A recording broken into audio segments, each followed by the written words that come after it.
Good afternoon and welcome to our regular council meeting for Monday, December the 11th, 2023. I'll call the meeting to order at 5:03 p.m. First item on the agenda, under agenda item 1.1, is Land Acknowledgement. The town of Coaldale acknowledges that we are gathered on the lands of the Blackfoot peoples of the Canadian Plains and pays respect to the Blackfoot peoples past, present, and future, while recognizing their cultural heritage, beliefs, and relationship to the land. The town of Coaldale is also home to the Métis Nation of Alberta, Region 3. Agenda item 1.2, Conflict of Interest Declaration, Pecuniary and Non-pecuniary. Are there any in the room this afternoon? None declared, thank you. Moving on to agenda item 2.1, acceptance of the agenda for our regular council meeting for December the 11th, 2023. Are there any additions or deletions? Seeing none, could I get someone to make a motion that council adopt the regular council meeting agenda for December 11th, 2023 as presented? Councillor Pickering, any further discussion? Seeing none, I'll call the question. All those in favor? Carried unanimously. Thank you. Moving on to agenda item 3.1, adoption of previous minutes. We have the special council meeting minutes from November 15th, 2023. Were there any errors or omissions? See none, could I get someone to make a motion that council adopt the special council meeting minutes from November 15th, 2023 as presented? Councillor Reese makes that motion. Any further discussion? Seeing none, I'll call the question. All those in favor? Carried unanimously. Thank you. Moving on to agenda item 3.2, the regular council meeting minutes from November 27th, 2023. Were there any errors or omissions in those minutes? Seeing none, can I get someone to make a motion that council adopt the regular council meeting minutes from November 27th, 2023 as presented? Deputy Mayor Saylor makes that motion. Any further discussion? Seeing none, I'll call the question. All those in favor? Carried unanimously. Thank you. And the last one is under agenda item 3.3, the special council meeting minutes from December 7th, 2023. Were there any errors or omissions in those minutes? Seeing none, could I get someone to make a motion that council adopt the special council meeting minutes from December 7th, 2023 as presented? Councillor Beekman makes that motion. Any further discussion? Seeing none, I'll call the question. All those in favor? Carried unanimously. Thank you. Moving on to agenda item 4.1, delegation by appointment. We are having a Q2 update regarding our R.C.M.P. and we have Staff Sergeant Mike Numan presenting along with Sergeant Dave Marentette. Gentlemen, have a seat. Whenever you're ready, the floor is yours.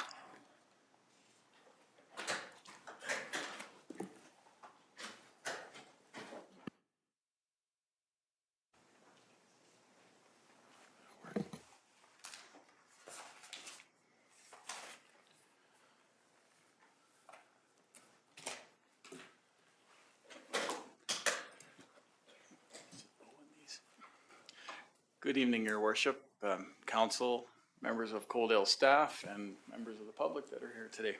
Thanks for having us. You've already got our names out there, so I won't do that.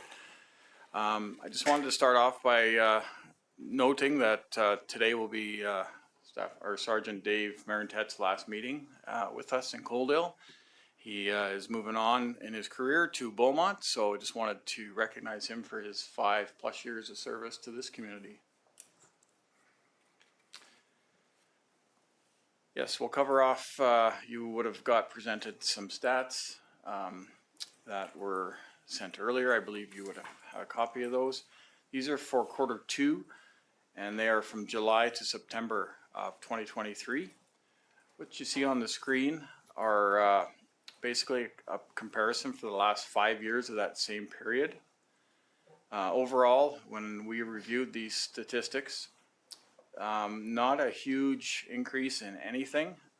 lower than they were before or during, I guess, before COVID, but some of the assaults are going up by 2 in the same time period from this time to last year. So not a huge increase for sure. The one noted increase that is starting to trend higher are possession of stolen properties and thefts. We've noted that this year, this quarter as well, and we are working on trying to deal with that the best we can. Also, mischiefs are pretty consistent, up a little bit. Mischiefs are, for example, when you had the windows smashed out of the council chambers here, or the town building. So that's mischief. All of those statistics overall are not too high, but we are seeing a trend and an increase in those stats. On page 2, one thing that continues to go up that we've noticed all through our detachment area is the calls for mental health, and people reaching out trying to get help, or we get involved because of people calling us for things that involve mental health. So we have provided extra training for our members to try and deal with that, and we do have that mental health worker, nurse, and a regular member team. Unfortunately, our member is still working by himself.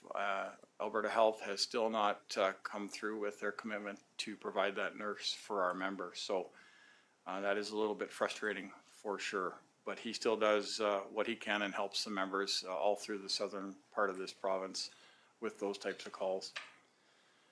Another trend that's going up a little bit are also the property damage, motor vehicle collisions, and those are the reportable ones. I think with this day and age, the vehicles, as Councillor Beekman would know, are very expensive, and it doesn't take much to get over $2,500 damage these days. So we're seeing a lot more of those getting reported. I don't think we're seeing a huge increase in collisions. It's just they're now reportable, as were before they weren't reportable.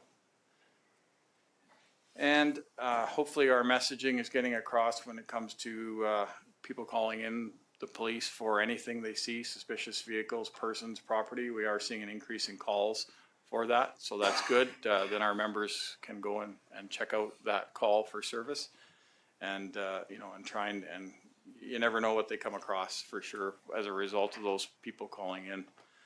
One thing that's not on here is the increase that we've noted in our online reporting. It's very handy, it's very convenient, and it works very well. And people are starting to catch on to that and using that system as well. So it saves them maybe being on hold for 10-15 minutes. They can do it at work or when they get home at night. It takes about 10 minutes to go through and do that app and get a file generated. And those are for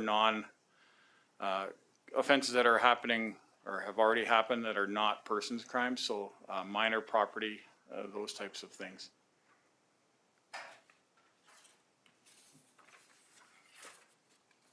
The municipal policing report that I provided is also from July to September.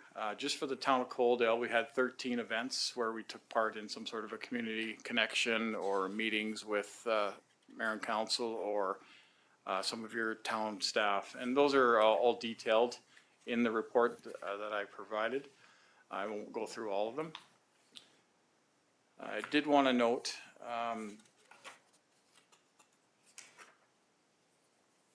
that our community priorities that the 3 of them for the year are enhanced road safety, which is traffic, those types of offenses. We're doing a lot of joint operations with other agencies, other detachments, once in a while with the sheriff's branch as well in the community, and also with your CPOs. So that's been a real positive. Our relationship building priority is again, the 13 things that we did in those 3 months are quite active, and we're fairly busy with that, and enhancing awareness and education. And as some of you probably saw, we were out at the arena a few weeks ago handing out steering wheel locks. That was a huge hit, I guess. We had over 150 people show up in 10 minutes. The 50 plus steering wheel locks were gone, and the people really enjoyed interacting with our members and getting some advice on how to keep safe and keep their property safe. But so we'll continue to try and do those events as well as we can. Also, check stop season. We took part a few days ago in the candy cane check stop with CPOs. That was a great success. That's the third one I've been involved in, where we partner with MAD Canada, Victim Services, and it's not a real check stop per se, but it just gets that message out. We hand out some candy canes. Santa was there, and some material and literature on sober driving. So that was real positive, and we will continue to do our spot check stops throughout the Christmas season in all our communities, including Coaldale, and that happened this weekend as well.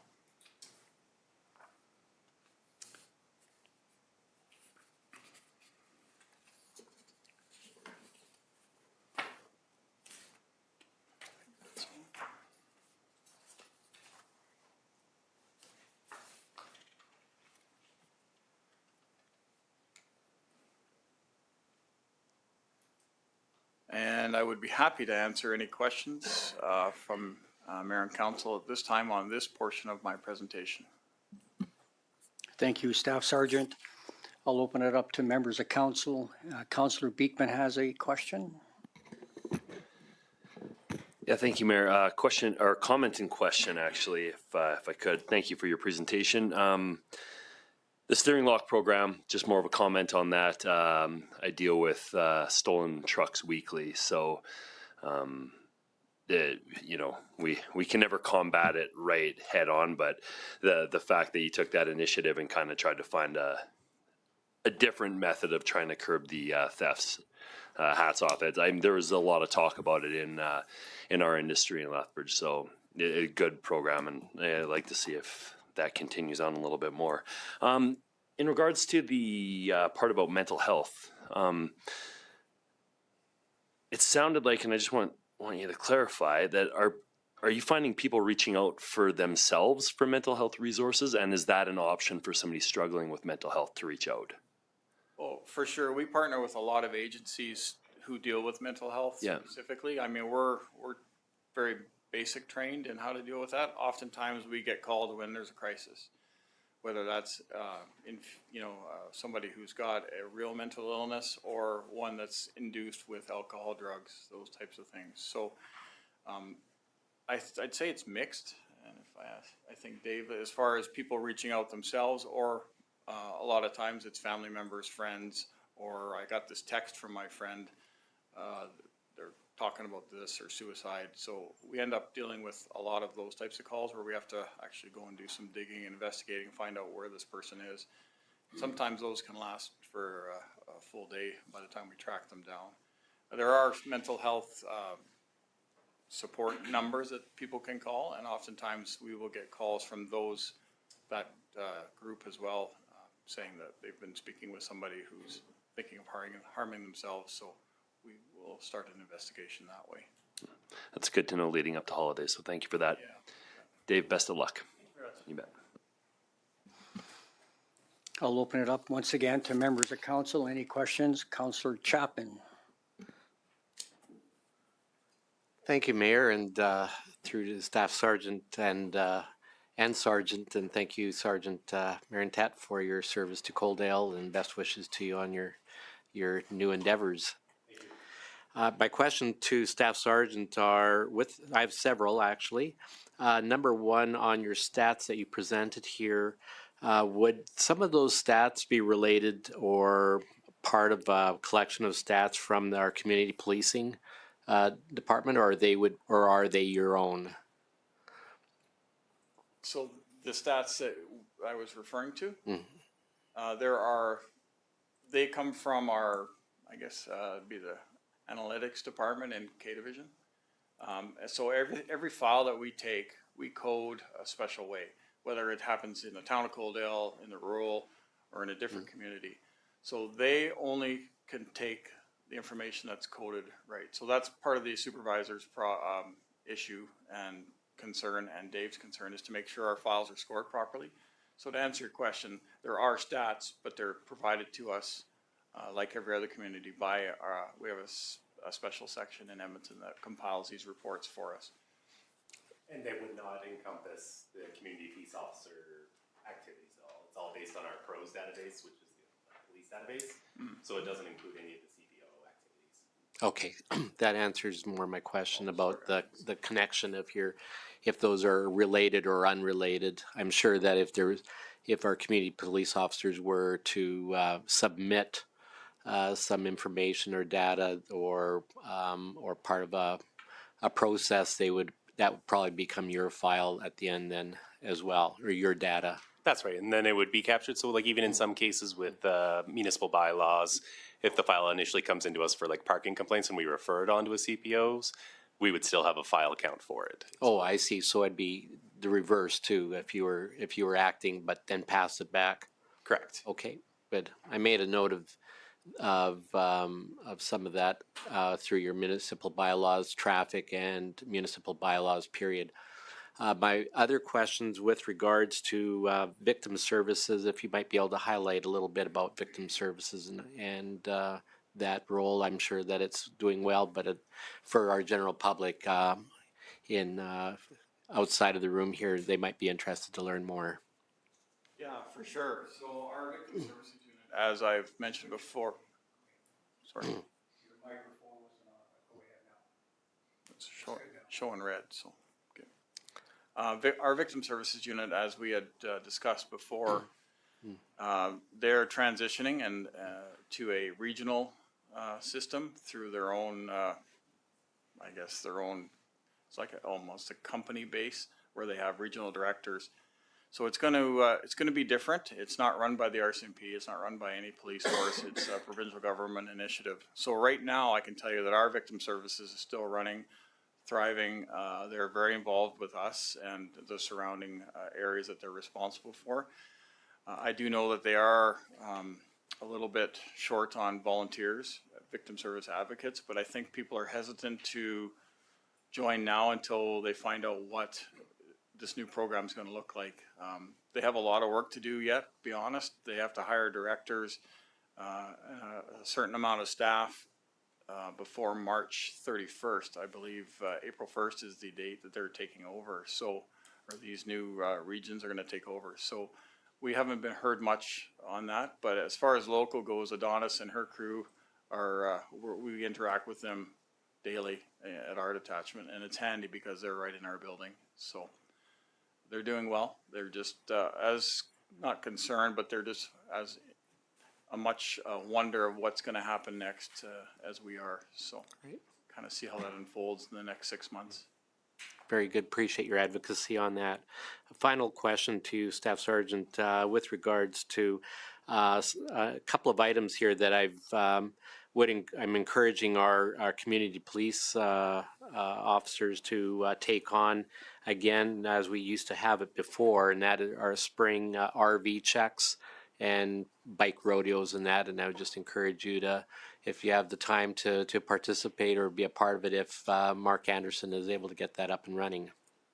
100%. I know we had several members take part in I think it was a 2 or 3 day bike rodeo. They did almost 1,000 children at the arena here in town, and it was so positive, and our members had a good time. It was a nice change for them to go and interact with the kids instead of always slugging it out on the streets.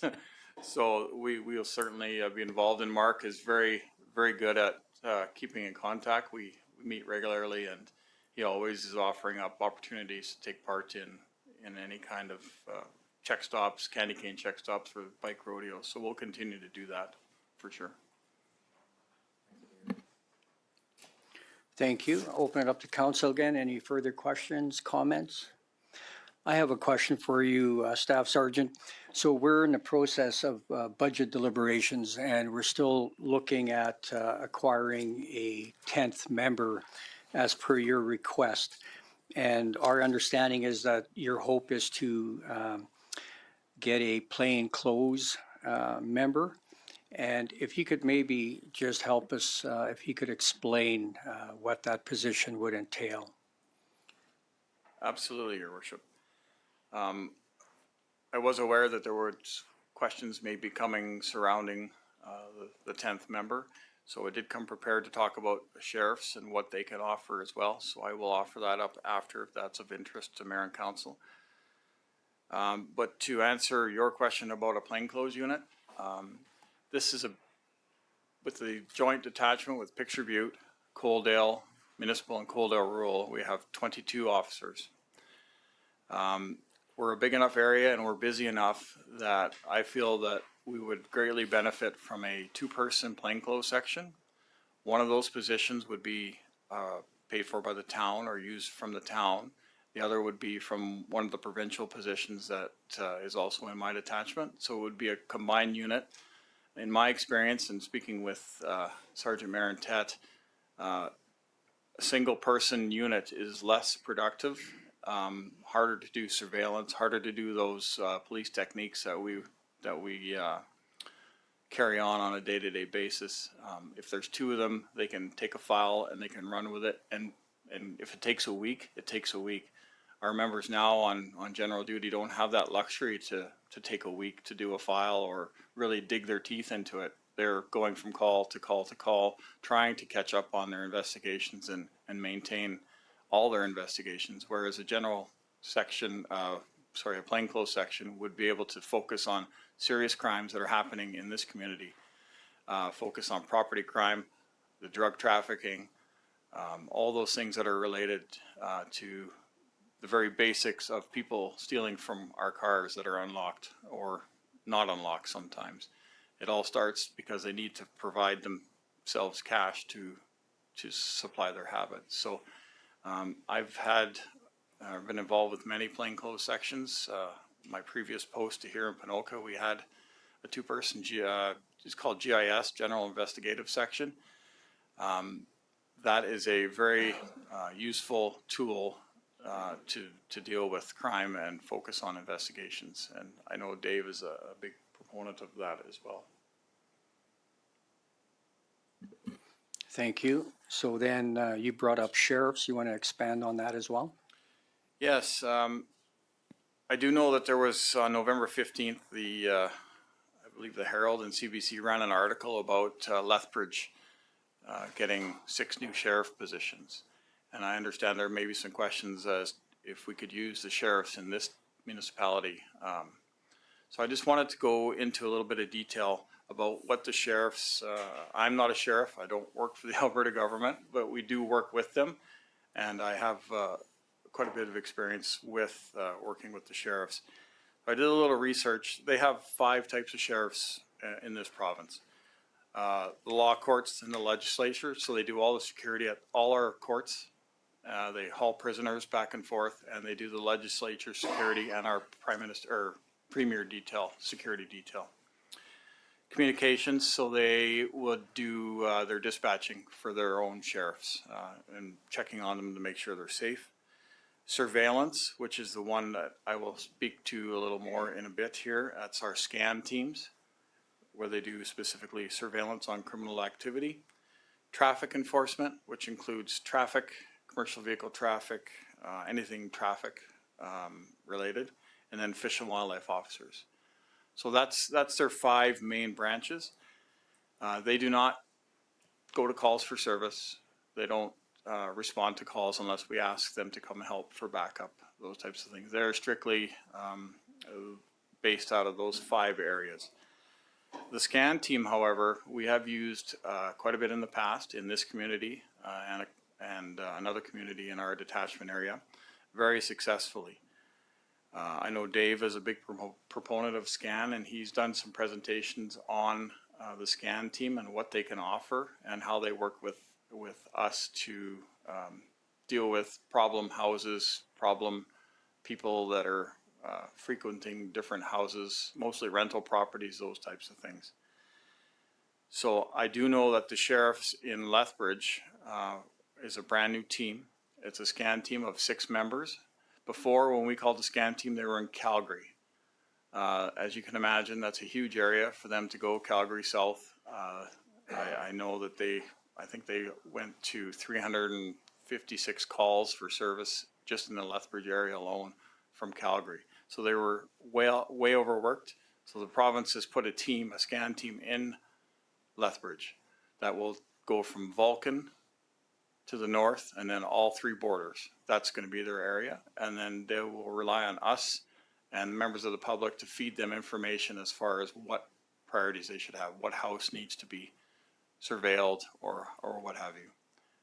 So that's my understanding of how these new sheriff positions are going to be used in Lethbridge and area. They're based out of Lethbridge, but will work all of southern Alberta. Thank you. So for the viewers at home, the question that's we've been asked on the street, and I'll ask it here, with what you just shared about the sheriffs, is there any formulas where the sheriffs can be working out of your detachment and be assigned to the town of Coaldale? Not that I'm aware of, not the way that sheriffs are developed right now. Thank you very much for that clarification. I'll open it up one more time to members of council. Questions, comments? Seeing none, thank you again very much for your presentation. We always appreciate you coming and doing that. And Staff Sergeant, you brought up that you've been to many community events, and as a council, we appreciate you being out in the public's eye. It's important that you participate. I appreciate that you're doing that. And David, don't be a stranger. You've always been an easy, approachable member, and we really appreciated that. And we're going to be missing you. So good luck in the move. And like I say, don't be a stranger. Absolutely. Thank you. Okay. Thank you very much, both of you.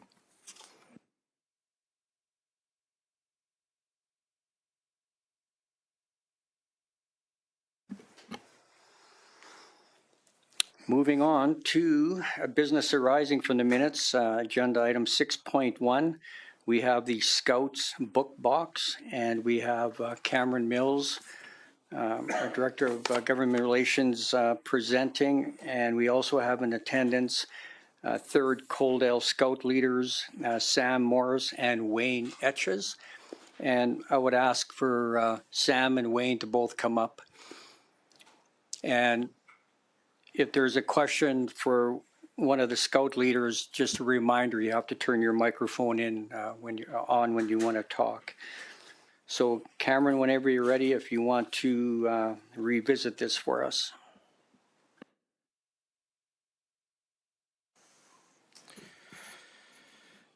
Thank you, Mayor Van Rijn. So here speaking on behalf of our senior planner, Haley Winder. This is a continuation of a discussion that was held with council at the November 27th regular meeting. As you'll recall, there was a proposal in place before council to consider the installation of a book box along the corner of 20th Avenue and 13th Street in the public right-of-way.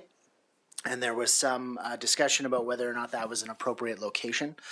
And the decision was made to put the issue, to table the issue until such a time as we could have representatives from the Scouts to speak to it, to speak to the appropriateness of the location and so on. And so we have with us here this evening Sam Morris and Wayne Etches from 3rd Coaldale Scout leaders. So I'll provide them the opportunity to speak to the issue, and then for questions that relate to planning and development and other things like that, I'll be available to answer them. Thank you. So Wayne, if you can do me a favor, turn your microphone on and just give us a little Reader's Digest version of the background history on this, please. Thank you, Your Worship, for the opportunity to speak to council. Sam and I are here on behalf of 3rd Coaldale Scouts, and we'd like to basically ask permission to set up this small library. For those who don't know what a tiny library is, it's really to promote literacy for the residents in Coaldale.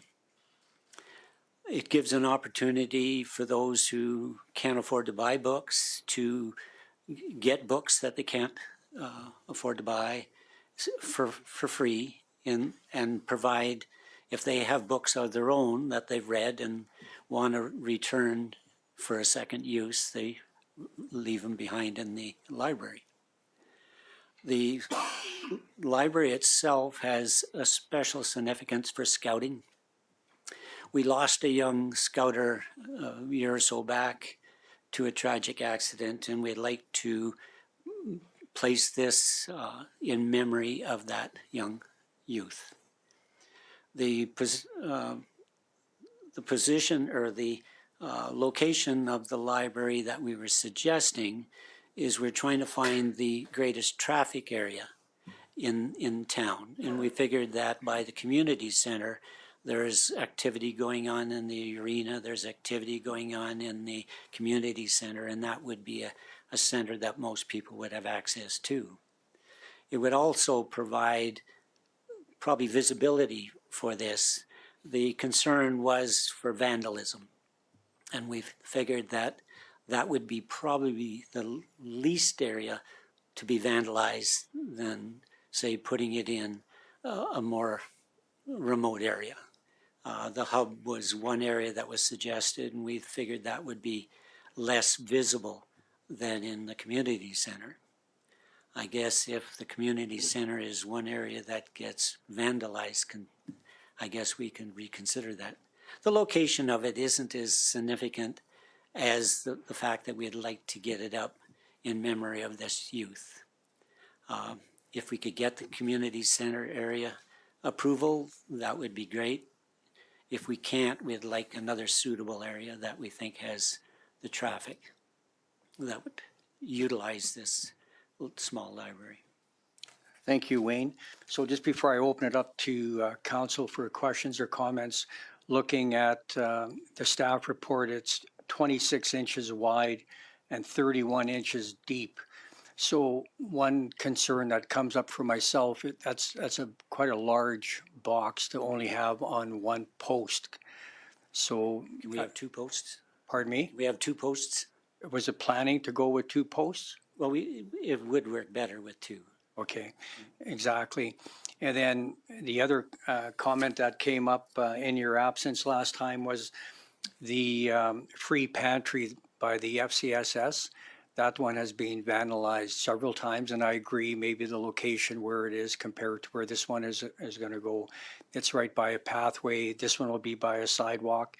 So we have to rely on our residents to not, now that the staff sergeant left, we leave it up to our residents to police those locations to make sure that they watch out that nobody damages them. So no, I'm glad you clarified the 2-post method that satisfies my need.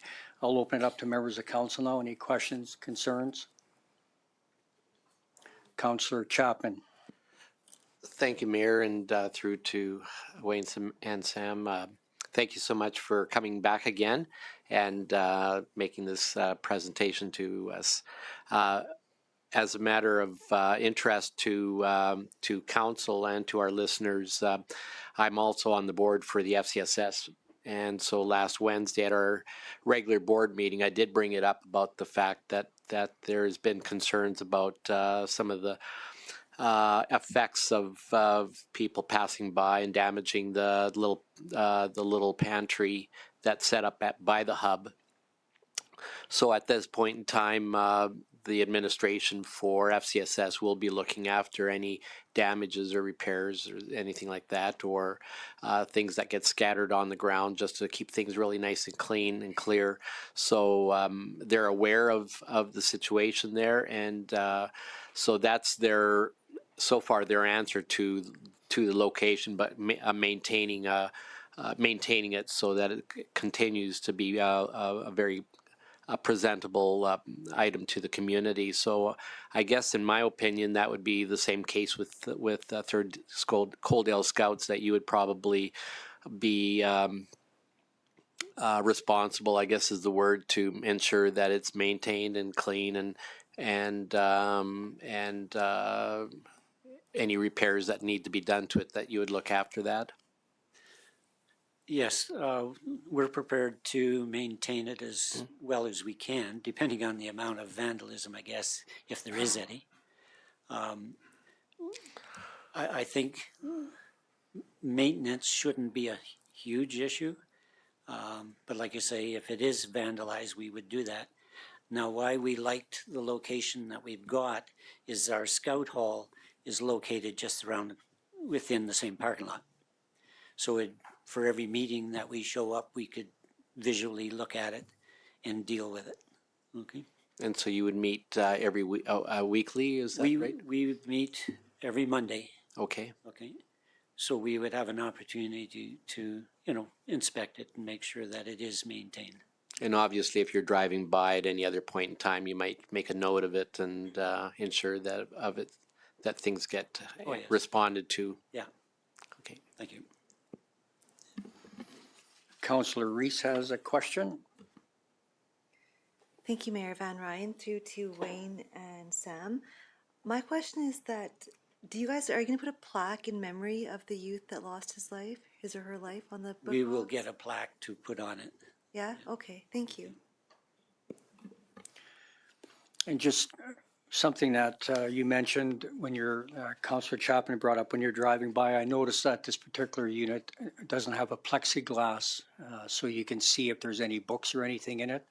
So you have to physically go up to it and open the door to see if there's anything in it. Pretty much, yeah. Okay. I'll open up one more time for council. Questions, comments? Seeing none, could I get someone to entertain a motion that council approve the issuing of a development permit for the book box structure and waive the development permit and operational fees for the installation? Does anybody care to sponsor that? Councillor Pickering, is there any further discussion? Seeing none, I'll call the question. All those in favor? Carried unanimously. Well, Thank you very much, Sam and Wayne. Appreciate you guys coming in for that. Thank you very much. Thanks, Cam. Moving on to our agenda item 6.2, continuation of our 2024 budget deliberations, and we have our Chief Financial Officer and Deputy CAO, Kyle Beauchamp, presenting. And just while Kyle is getting set up, I just wanted to make a few notes. I wanted to reach out to everybody, is that it is important to note that the discussions we're having this afternoon will be based on the town of Coaldale being made whole by the province for the 30% shortfall that we are currently finding ourselves in based on the federal contract that we have.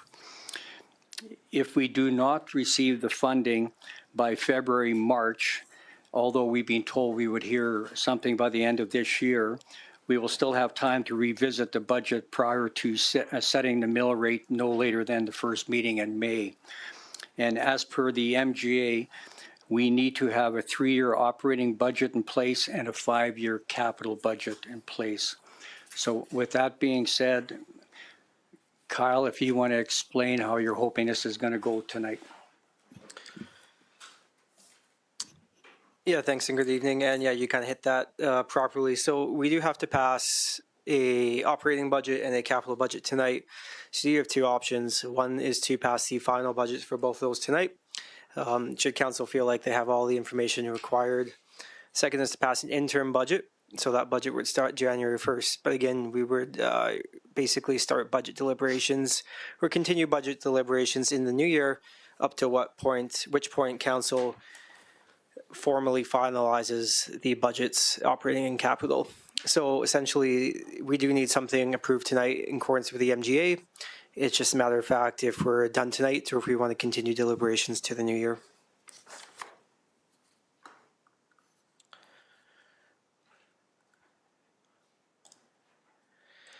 Moving forward into the presentation here. So we are coming up to the sixth budget meeting that we've had with council. And as we're kind of wrapping things up here, just kind of summarize for the viewers at home the intention of a budget. So our budget is focused on council's strategic plan, and we're focusing on items that help administration and council fulfill that strategic plan for the community. The various priorities and capital projects that council ultimately approves. So just the 6 areas of council's strategic plan remain public safety, recreation, service excellence, community growth and economic prosperity, relationships, and community experience. And I know the discussion around possible tax increases is never a popular item. I just wanted to kind of rephrase the discussion a bit in the sense that as a municipality, in all our neighboring municipalities do have to have this discussion every year in talking about municipal tax increases. This is due to the fact that as a municipality, our budget does not naturally increase for inflation. So as values of property and businesses does go up, our budget does not naturally inflate to adjust for that. For example, this year inflation in Coaldale is expected to be approximately 10%. So that means if a 0% tax budget, for example, it would mean the mill rate would drop by 10%. So it doesn't increase with inflation. That's opposite to our parties at the federal and provincial level, in which their budgets do naturally inflate for an increase for inflation. So there's naturally not the discussions around tax increases, but those budgets do have a tax increase every year. As the price for goods and commodities go up, the sales tax goes up, it means their budget increases. As inflation and wages go up, it means income tax go up, and their budgets naturally increase for inflation as well. Just wanted to highlight that contextual aspect of the budget as well. And again, for councils, when we are discussing tax increases here, this is just some comparison data. Again, nobody likes to talk about it, but I thought it was relevant to look at other places in Alberta and what those municipalities are proposing for tax increases. Again, as a municipality, we do have challenges that we face with inflation and increasing costs in order to maintain the service level and the services required to fulfill your strategic plan as council. Again, you can see we're not the only one having to deal with tax increases. This is an unfortunate conversation to have, but again, a worthwhile one to have when we're discussing what services ultimately we want to see within the community. My next two slides here are just kind of a summary of the discussions held at the December 7th meeting regarding the operating budget. On the slide here, council tentatively gave the thumbs up for these items on the screen, accepting museum annual funding increase, which we will look back into the new year following a delegation ultimately from the Gem of the West. Further on some of these items, the one we did exclude based on council's discussion was the expansion of or additional funding for future expansion or renovation to the arena. And there was some additional information requested on the R.C.M.P. As we did have the delegation tonight, I hope that members of council now do feel comfortable based on the information you have on making a decision on that item as well. One further item that was requested to be brought back was information on the vacant land tax. So if a property is essentially undeveloped and vacant for 5 years, the town of Coaldale does have a policy in place that the property could be subject to a tax rate equal to 2 times its normal taxes. That policy is not currently in place, but something that from the last meeting council did want to discuss. So this data we have ran from a year and a half ago, so 2022. Based on that time and place, if the double tax policy was applied, the additional revenue was approximately $65,000. I do have the neighborhood here and the percentage of parcels related to each neighborhood for that based on that 2022 data would apply. Again, this isn't necessarily currently information, but it is the latest and most updated data that we do have on file for this purpose of the discussion. Should council proceed or not proceed with the double vacant land tax, you're looking at a average tax increase of 2.89% over the next 3 years. Should you include that double tax, again, you will see tax decrease for 2024 only, down to 2.22%, reducing the average to 2.68 over those 3 years.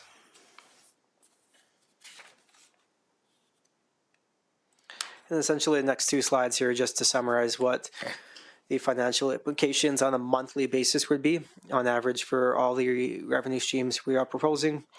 No double vacant tax would be $13.79 per month on average for a house assessed at $300,000 versus $12.52 for the same property. So on average it would be decreased by $1.27 per month.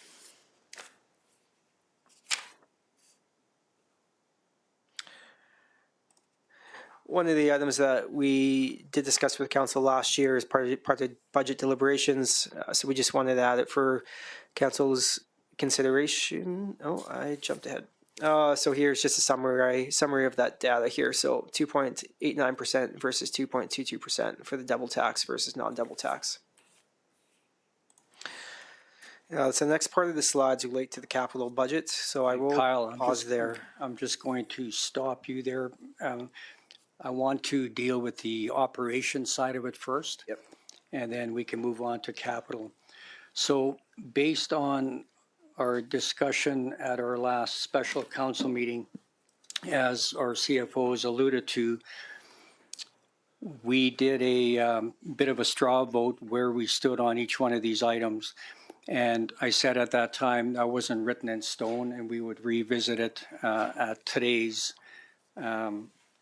meeting. So I want to open it up and just go through that list one more time to make sure that we're all on the same page moving forward before we give Kyle the okay to continue. So I'm going to ask line item by line item again, just to make sure that we're still on the same page as last time. So the first one is the personal protection equipment for the fire department. That was a $90,000 ask, and the funding for that would be coming out of the 2023 operational services. And when we discussed this the last time, a majority were in favor of that line item. So I'll open it up to council right now, and I see Councillor Avery has a question or a comment. Thank you, Mayor. So just so it's clear, I'm not against the PPE, but there's a lot of wants on that $90,000 list. So, I would be open to giving the fire department $60,000 or $70,000 of that ask, and then letting them prioritize what they need versus what they want. And then maybe next year or the year after, they can look at those want items and put them into another budget.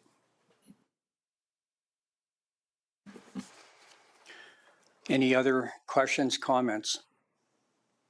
So, Councillor Chapman?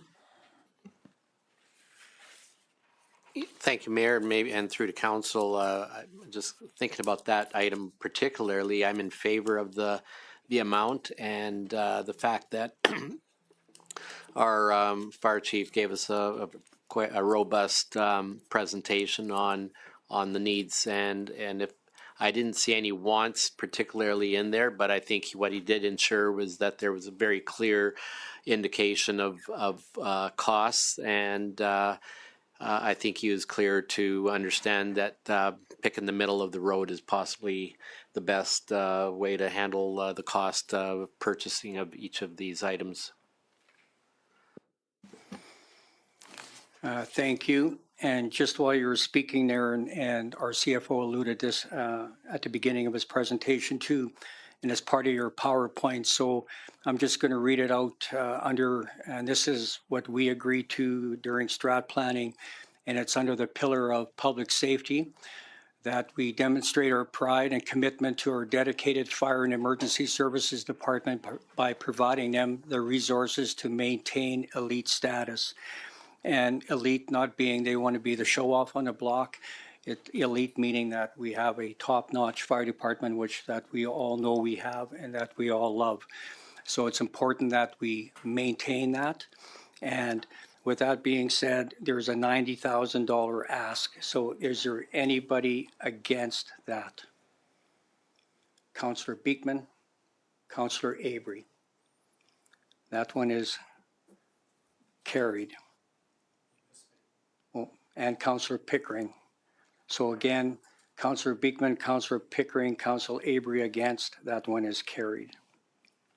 The door access system we spoke on at the last meeting, they have several doors that have card swipes, and they have some that are manual coded doors, and we want to make them all the same.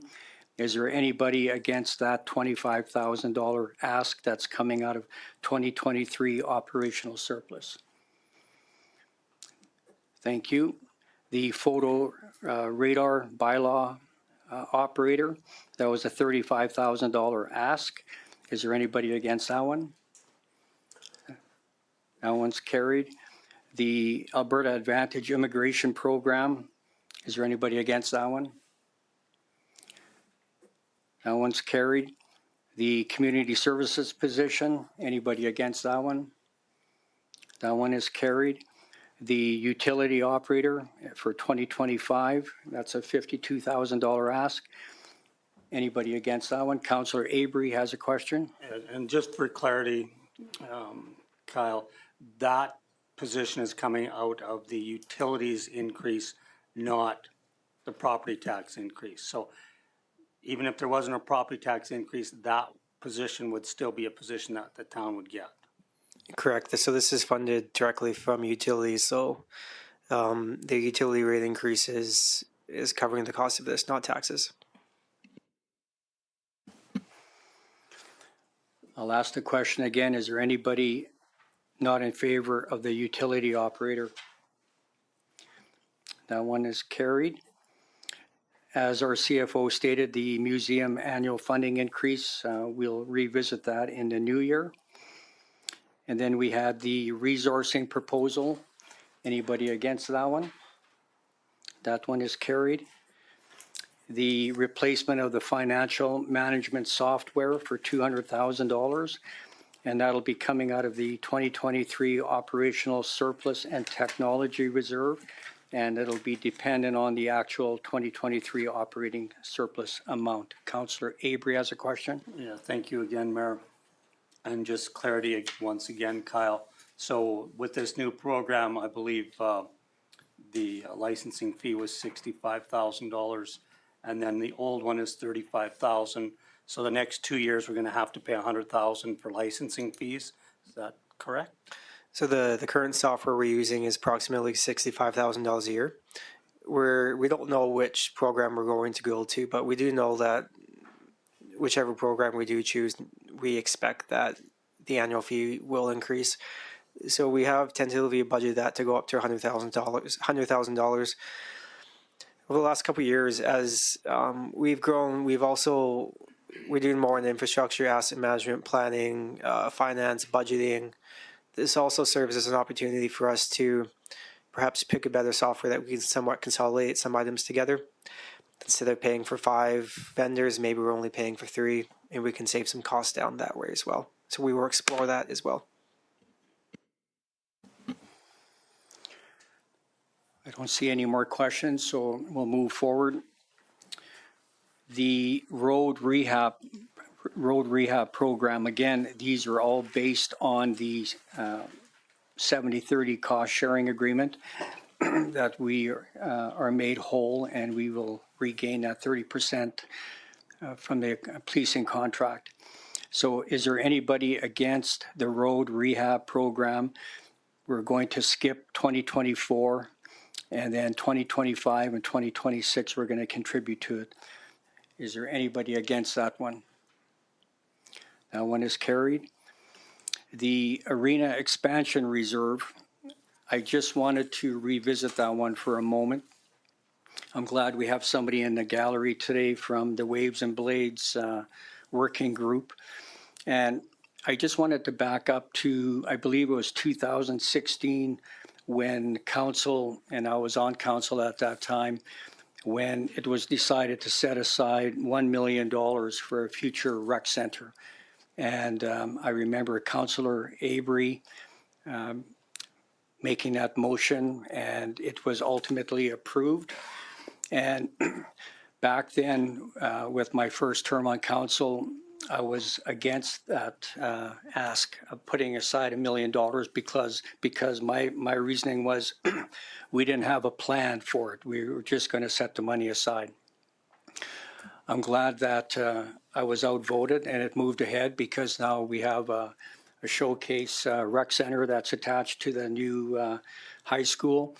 And ultimately, along with help of administration, we came through with an excellent plan to make that a reality.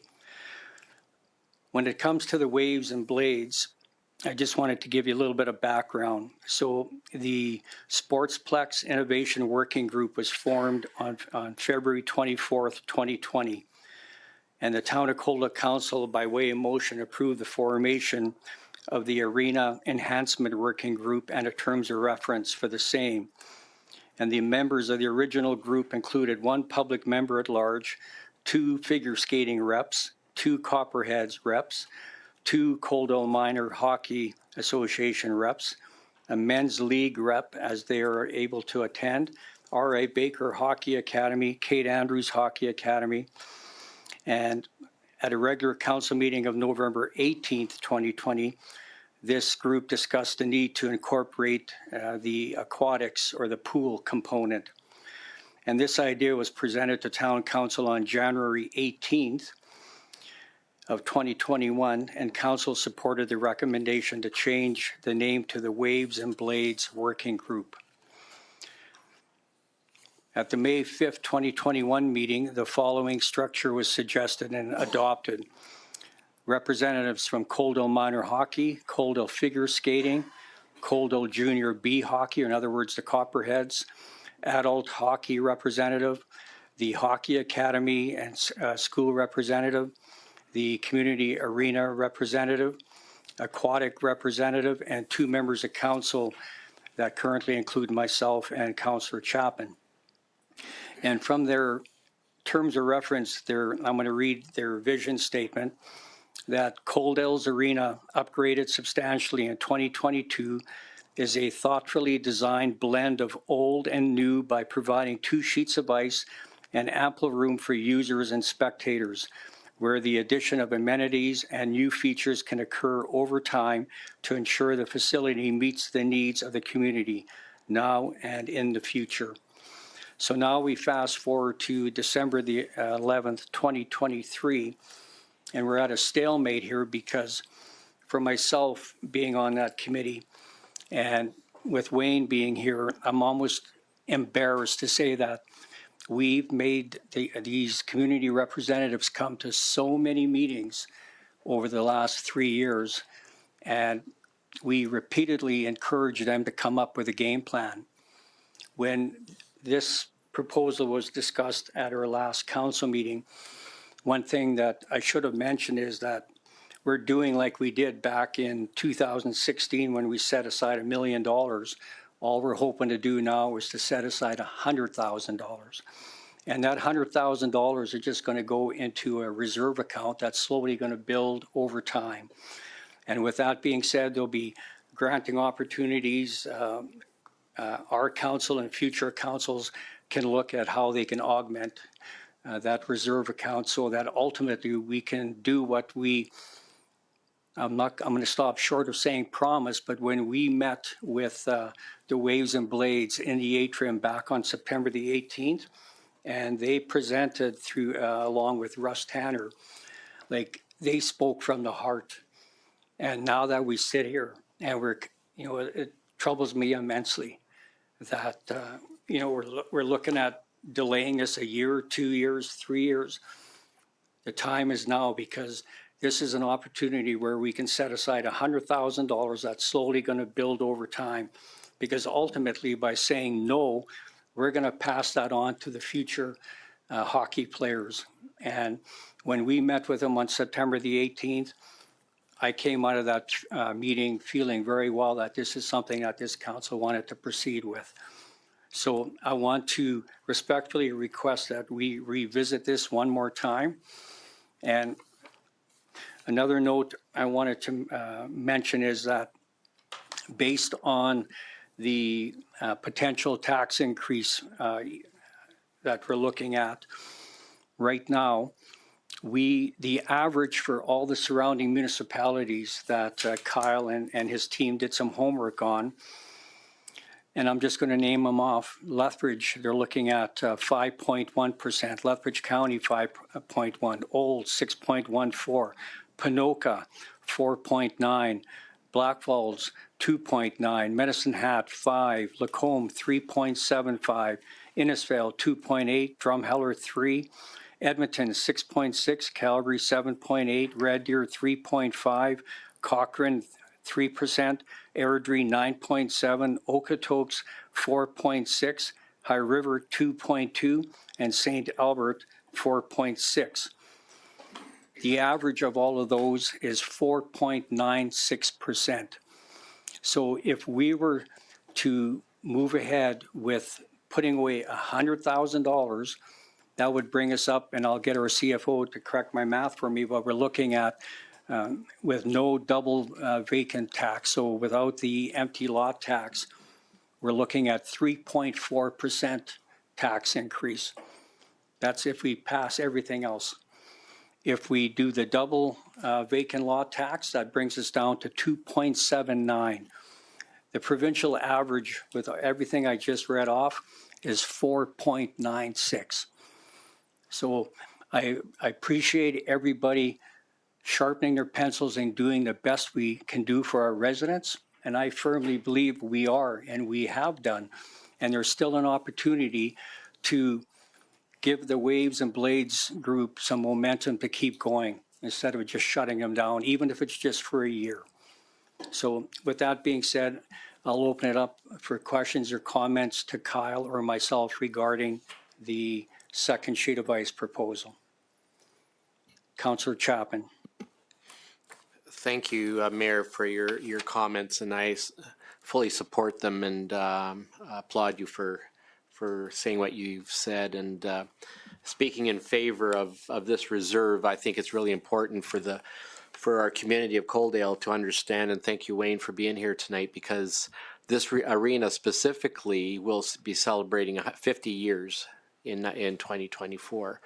So when you look at best practices and how facilities are managed and operated, 50 years is a good run. And not that we're going to bulldoze the one what we have over, but we need to prepare for the future. And I'm prepared to stand on the fact that that the future means a second sheet of ice. And Mayor, the Waves and Blades spoke very resoundingly that the need for that second sheet of ice was yesterday, and so I think that it's time we move forward. And I guess what I would almost encourage or think, and this is something for Kyle and Kaylin to think about, but if we were to put some another $1 million seed money into another facility, such as a second sheet of ice, it's going to cost 15 times that $1 million at least. And so I would be, what we put the seed money towards, the rec facility, that's an $18.8 million facility. We put $1 million of seed money into that. I'd be prepared to do the same again, Mayor, and see how we can plan that future appropriately. But so that's asking 10 times the amount into a reserve, but I would just like to ask Kyle and Kaylin if they could recollect for us all how we planned that $1 million seed money back in 2015-16. I believe the money back then was essentially just a transfer from perhaps an unused reserve or a savings account generated by some source of revenue to there. What ultimately what council decides for the facility, if it's something similar to what we had proposed in the operating budget, we're not looking to this isn't something that's going to be built tomorrow. It's going to be built a number of years down the road. So our methodology to get there is slowly but surely. And after 3 years, if what we had proposed, the $100,000, after that 3 years, you'd be left with $500,000. So you'd be halfway to your goal, in theory, of that $1 million. But again, we're still probably not going to be building that facility in $1 million or in 3 years, but it still gives some additional time. So in 3 years, it's $500,000. In 4 years, it would be $900,000. In 5 years, it'd be $1.4 million. So by us proposing $100,000 a year, that's how you slowly build those funds up over time. Thank you, Kyle. I'm much more comforted by that even. So I would propose that we move ahead with that reserve account for the arena at $100,000. Thank you. Councillor Avery has a question, comment? Thank you, Mayor. More statement than questions. I think also needs to be taken into consideration the $4.2 million that council approved for this ice surface that's going to be going out behind Civic Square. And that was a decision made right around the same time, and no disrespect to Waves and Blades, because I appreciate all of the work that they did as well. But that was taking a $1.5 million project and turned into a 4.5 this term, not last term. So I think that's got to be taken into consideration. And if this is such a will of council, maybe there's this is the opportunity where we don't increase our reserves for everything else, and we hold those for 2024, so we can then put some seed money towards the arena. But we need to curb the spending sometime, somewhere. We can't do every ask every time. There's only so much money, and I keep saying this. To those individuals who have to decide between paying their utilities or letting their children play a school sport, there's a lot of people that are one check away from not being able to make that mortgage payment. And so we're going to, it's inevitable that we've got to raise our utility rates.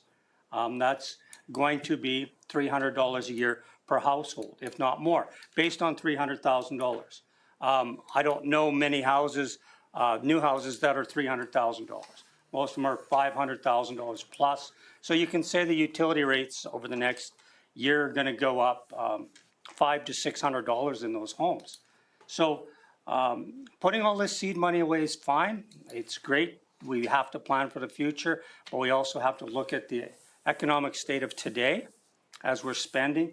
And if we're going to look at this, which I am in favor of, if we cut back in reserves in other areas, not increase them by the amounts that have been proposed. Thank you. Councillor Beekman. Thank you, Mayor, and thank you, Kyle. You had mentioned, or Mayor, you had mentioned in your speech there that with approving this, a different, or what the tax implication would be as opposed to not approving this. I was under the impression this arena expansion or anything on here is based on off the 70-30 split. So in theory, that should have no increase onto our taxes, right? If we were to set aside $100,000, that would result in a 0.75% increase in taxes. Now, whether we put this money aside, it's still based on us getting the 30% from the province. Okay, so we'd still have that 0.75 increase if we get the 30% from the province? That'll be a question for our CFO. Yes, because if you take it out of the budget, the savings just goes to fund something else and your taxes decrease. So like the numbers in the presentation today are based on the assumption that, again, that we would get the savings and then it would essentially fund a different other service increase, something else related to inflation. But if you add it back in, that savings that went to somewhere else now has to be paid by something else, right? So it would have to be added into this, into the figures that you do see here. So does that kind of make sense? Yes. Okay. Yeah, then I guess just to finish off with a little bit of a statement myself too, it's not an objection to the arena expansion reserve or anything like that. Like Councillor Avery said, there's only so much money to go around, and I'd be more willing to support it if we're able to pull back from somewhere else, but there's only so much in the pot, in my opinion. Thank you. And further to Councillor Avery's and Councillor Beekman's comments is that we still have up until we set the mill rate in May to see where this money potentially can come from. So I'll open it up one more time to members of council. Questions, comments? Councillor Reese. Thank you, Mayor Van Ryn. I fully support the Waves and Blades, and I appreciate all the hard work that they put into everything. However, we're also accountable to the residents and trying to keep our tax rate as low as humanly possible. We all know it's going to have to go up at some degree. However, I mean, when we look at these charts here, we have to figure out what we can pull away from just a little bit. And again, I think we need seed money for the Waves and Blades. I just don't know if right now is the time to do it. Councillor Pickering. Thank you, Mayor Van Ryn, through the call. I agree with what Councillor Reese says. What I'm concerned about is I would like to wait a year due to the fact we built this new rec center over there and we have no idea what the operation on that thing's going to be. I'd like to see how that plays out because that might be the 100,000 we're going to need to fund this operation over there because it is new to us and council. So I'm not against building a new rink or a new pool either, but I feel at this time too that this is not the time to venture into this. Thank you.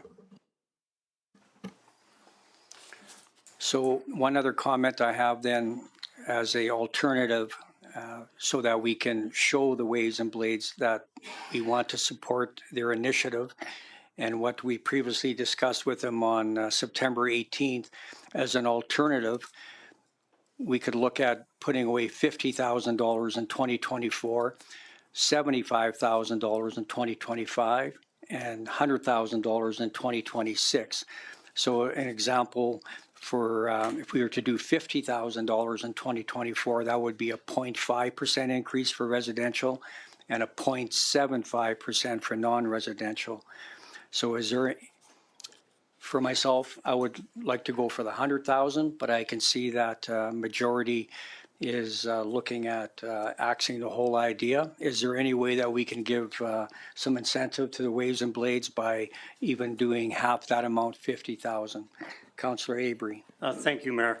As I mentioned in my statement, if we kept our 2024 reserves exactly the way they are for 2023, you could keep that in because that would be a 1.35% that we'd be saving. So you put the $100,000 into your arena expansion, and then we put the seed money in. Plus, we're still putting in the same amount we did in 2023 into our reserve accounts.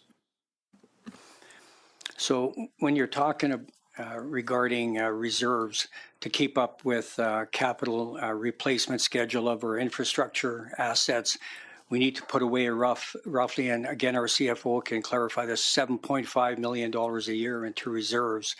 And currently between our annual reserve transfers and government grants, we put less than half of this away. For every dollar we reduce our reserves by, we are widening the funding gap for the future. So in other words, you can think of it as kicking the can down the road for future residents to deal with or future generations. Councillor Avery. Thank you, and thanks for the debate. It's also based on the projections that we have entered into the system to give us the life expectancy of our equipment. There is ways, maybe you use it an extra 2 or 3 years, and there's ways to make them compliant to remain in the fleet for that length of time. We're going, that 7.5 million, as I said, is based on the figures that have been entered into the depreciation of the asset and the life expectancy. So is it 15 years or can it be 18 or 20 years or 23 years instead of 20 years on that particular piece of equipment? We haven't gone into that capital yet.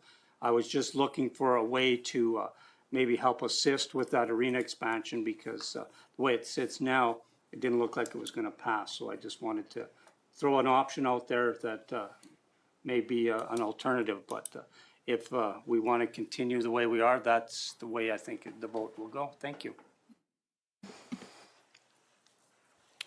With that being said, like we did at the last meeting, we're going to skip the arena expansion reserve, and I agree with what Councillor Avery says to see if there's something that we can magically come out of this, that we can maybe put some money towards it. So moving on, the town shop replacement reserve, $50,000. Is there anybody against that one? Councillor Beekman. That one is carried. The pathway reserve for $25,000 in 2024, 50 in 2025, and 75 in 2026. Is there anybody against that one? That one is carried. The cemetery reserve, $10,000 in 2024, $20,000 in 2025, and $30,000 in 2026. Is there anybody against that one? That one's moving ahead. The R.C.M.P. full-time position, we have already talked about that one. Is there anybody that is in favor of that one moving ahead? Yes. Okay, so that one stays the same. So Kyle, unless I missed one item, I think I got them all. We're going to go back to the arena expansion after we do the capital. Do you want to talk about the vacant land tax before capital? Yes, we can definitely do that. So just on the slide here, just to circle back to that, this is the database on 2022. So if that double tax was applied, we just wanted to show council where in the town the majority of that would be applied to. Again, this is data that's older, but it's the most up-to-date data that we have on hand to provide to council. So there would be 71 properties totaling $65,000 in additional revenue, and essentially the tax impact here, with and without, 2.89 versus 2.22. Again, this would affect the taxes for 1 year, and then 2025 and 2026 would go back to as normally as presented. Turn it back to council for any discussion on this. Councillor Beekman has a question or comment. Thanks, Mayor. And just wondering, it's minimal, but why without the double vacant land tax do we have a across the board average here, but then with the double vacant land tax we have 2024 as 2.22, but then 25 and 26 is 2.91. Why wouldn't we just stabilize that at the average of 2.68 as well?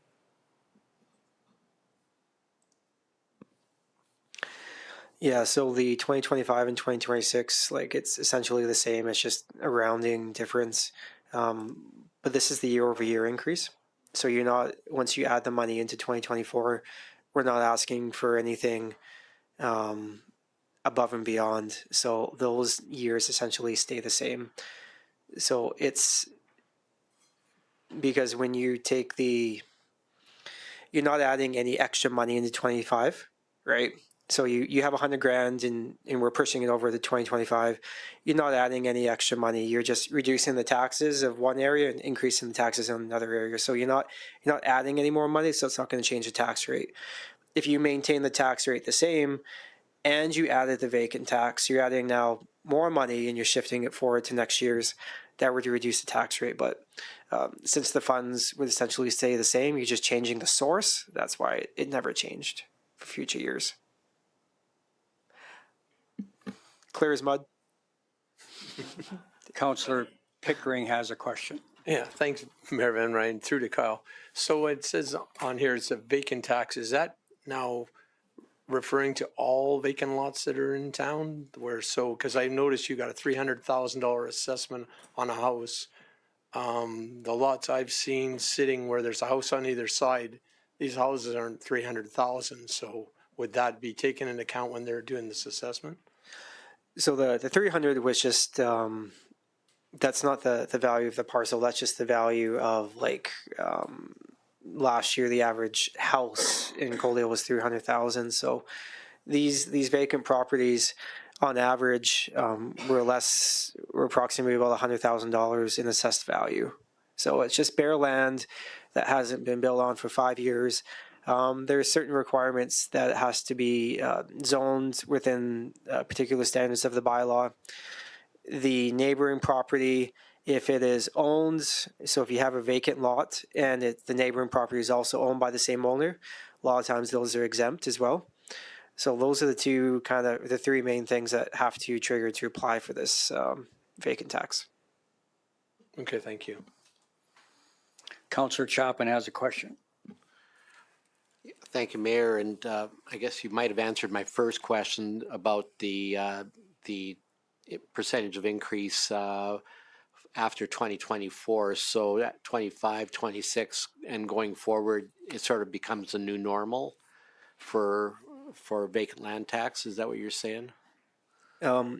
Okay, so I'll try to answer this again, probably in a less accountant speak. So if we have $100,000 that we need to fill in the budget, and so with no vacant tax, you're going to increase taxes by $100,000, right? So that $100,000 goes to balancing the budget next year as well.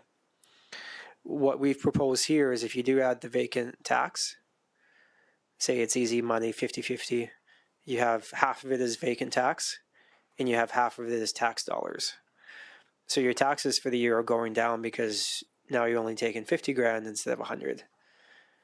But for the subsequent years, your money that you're putting in towards the budget is still $100,000. You're not increasing or decreasing it, you're just changing the allocation. So for future years, the mill rate will be slightly lower, but the actual tax increase will be approximately the same.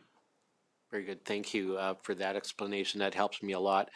With the slide that you have showing now, the other miscellaneous, would they be lots that are infills in town? Is that? I believe most likely, yes.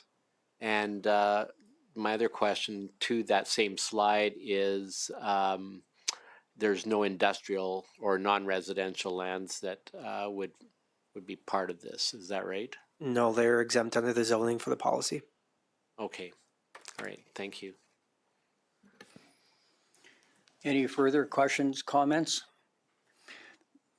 I just wanted, for myself, the problem I have with doing this land tax is for developers. So a good example, if you look on the slide, Fieldstone Meadows, they have 25 parcels of land that are sitting there vacant. That is no fault of their own. They have development costs and they have a formula for what they need to get out of that lot when they sell it. So Fieldstone Meadows, 35% of the parcels, where I am okay with putting the tax on is for speculators. So currently the bylaw, and Kyle, you can correct me if I'm wrong, it kicks in after 5 years. You're correct. Pardon me? No, sorry, that was me. You were correct. 5 years. Okay, 5 years. So if you have someone that is buying up lots, hoping that they can turn around and make money on them, and it didn't work the way they had hoped, and they're sitting on and sitting on. And I remember that being the case in along Fairway Drive. There was a lot of speculators that bought lots back in the day, and some of them had them for over 20 years before they were finally able to move them. And looking at the slide, there's one left there now. So when it comes to speculators, I'm in favor of this, but I think it's unfair to our developers to put a land tax, even if it's for 5 years, because when they do a phase, they're doing everything in their power to try and move those lots. So with that being said, I'll open it up for another question, comment. Councillor Chapman. Thank you, Mayor. I think you offered clarity to that, and I was kind of stuck here on this one as well because I was in favor of introducing this tax. The only other way that I see around this is to extend the dates or the timeline for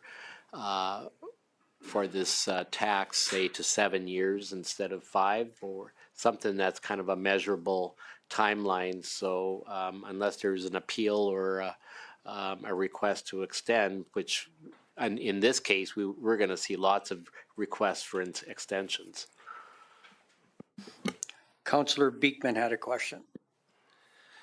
Thank you. More kind of a comment leading into a question.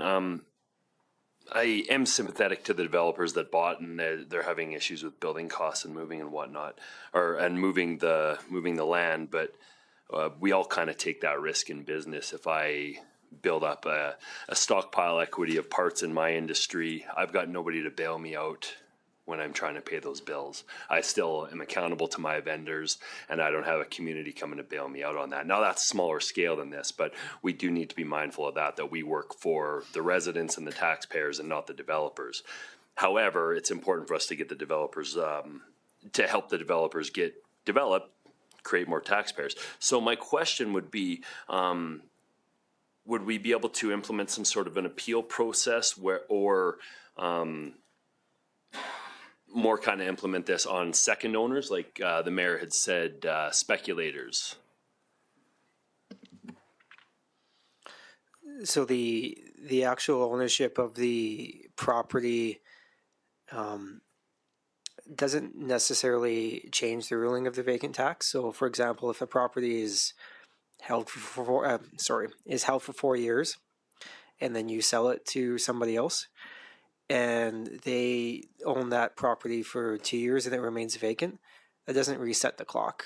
It hasn't been developed over 5 years, so it hits the trigger. So if you sell a lot to somebody else and it's under that 5 years, it doesn't get away from that process either. As far as, sorry, your first question was like on an appeal or? Yeah, I'm wondering if we could just, I guess my thing would be implement the tax, but create an appeal process to where we can weed out the developers that are stuck with a bunch of land because of rising costs and the inability to move the land. Yeah, and Cam can probably clarify on that, but my belief is that the way the policy is, you can't really cut it up so much in the sense that like you can't really pick and choose who it applies to. It has been discussed in the past, I believe maybe the previous council, that you could essentially apply the tax, and then as council you can write taxes off under the MGA.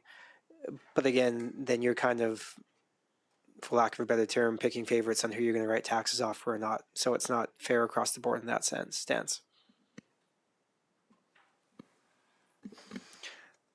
Councillor Avery had a question, and then our CAO has a comment. Councillor Beekman had my question, so I'm good. Kalen, go ahead with your question or comment. Thank you, Mayor. I was just going to invite our Director of Growth and Investment to the discussion. So I see that he's at the table there. He did draft the policy guidelines that we have in place for the vacant land tax. So Cameron's here to answer any additional questions council might have. Thank you. I have a question for Cameron. So my understanding is that the closest municipality that is doing this now is in St. Albert. Is that correct? Thank you. No, I don't have an exhaustive list.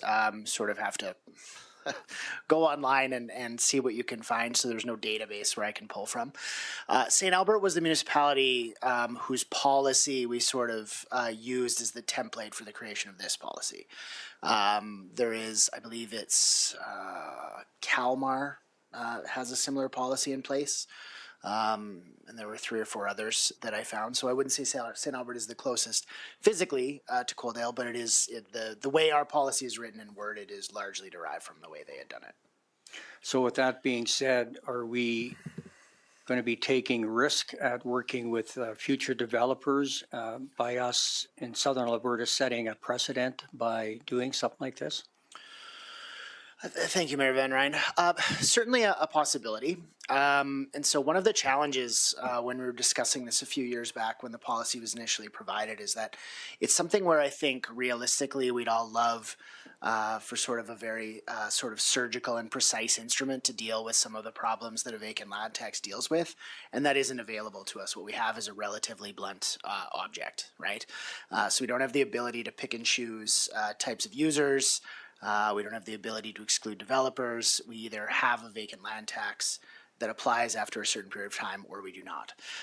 There are tools at council's disposal to allow for more precise application of this, but that would be the application of it after the fact. So for example, anyone who's provided with the tax bill has the opportunity to ask council for forgiveness of that tax bill. It's not something that is generally something that we like to do on a regular basis, but it is certainly possible to look at this and suggest, yeah, if you look at Fieldstone or Parkside, for example, if the developers of those after receiving their tax bill came forward to council and said, with respect, the lands we have in question are lands that I've brought onto the market to provide for the supply for the community, and I would ask that the 50% of the tax that I've been charged be revoked.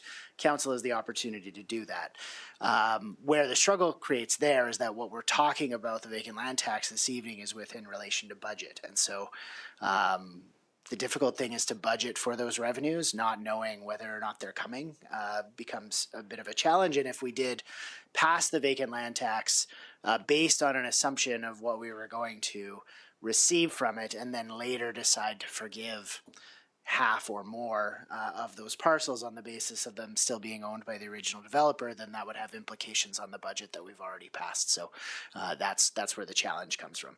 Unfortunately, again, there is no simple solution to this, and this is why the vacant land tax isn't necessarily, it's one of the reasons why it's not necessarily commonly applied from municipality to municipality. Councillor Avery has a question. Thank you, Mayor, and this is probably for our CAO. Has there been any consultation done with any of the developers in town about a tax like this? Because I noticed 42% of these would be given to one specific developer within our community. So just wondering if there's been any communication with them. I can offer that there's been no formal consultation with respect to this matter to my knowledge. I'm not sure if informally it's come up in dialogue. I can confer with Cam here, but we haven't had any specific focus groups relative to this type of initiative. And my last question is for our CFO. If you can just tell us, and also for our viewers at home sake, and dollars and cents between doing this a double tax or leaving it as is, what's that going to do to our bottom line?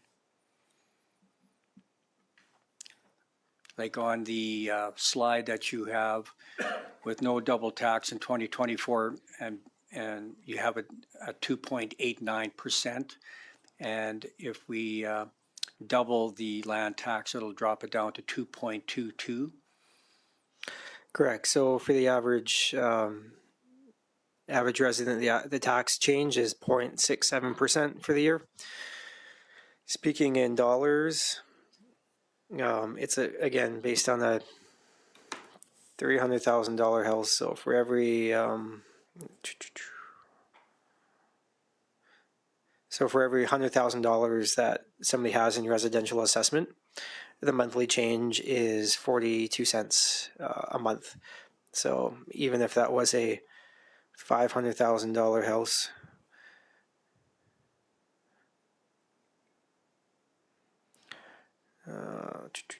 sorry.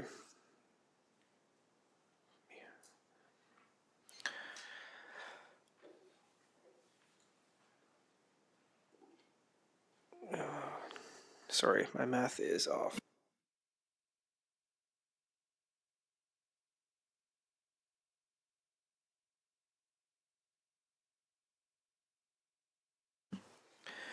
Yeah, so it would be about a $2.50 increase per month for about a $500,000 house. Thank you. So again, for my own opinion, for the under $500,000 house at $2.50 per month, I think that's manageable for most homeowners. On the flip side, for attracting developers to come to Coaldale, again, for myself personally, I think we're taking a risk by initiating this proposal. So I'll open it up one more time for questions, comments before we call a straw vote on this one. Okay, I don't see any questions. So Just maybe one more question, okay, Mayor. go if ahead, I may. Councillor Chapman. For this double vacant land tax increase, so on 71 properties, would you divide that up equally, or that's just based on assessed value on that property? It's double tax, so it's based on assessed value. Yep. And just for clarification, I just thought of it now with Councillor Chapman's question. What are they currently getting taxed on average?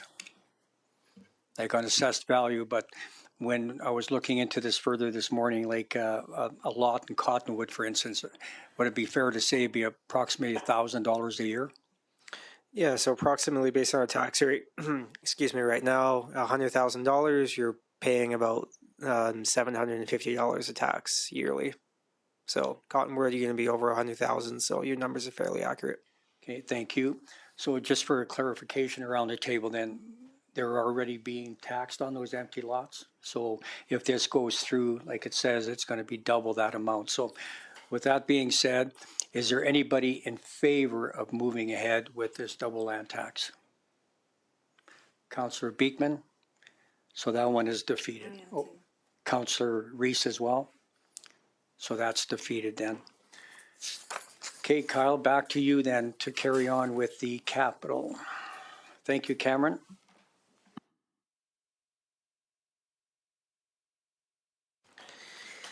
So we just have two pieces of information just to kind of support or supplement council's discussion here coming up on the capital projects.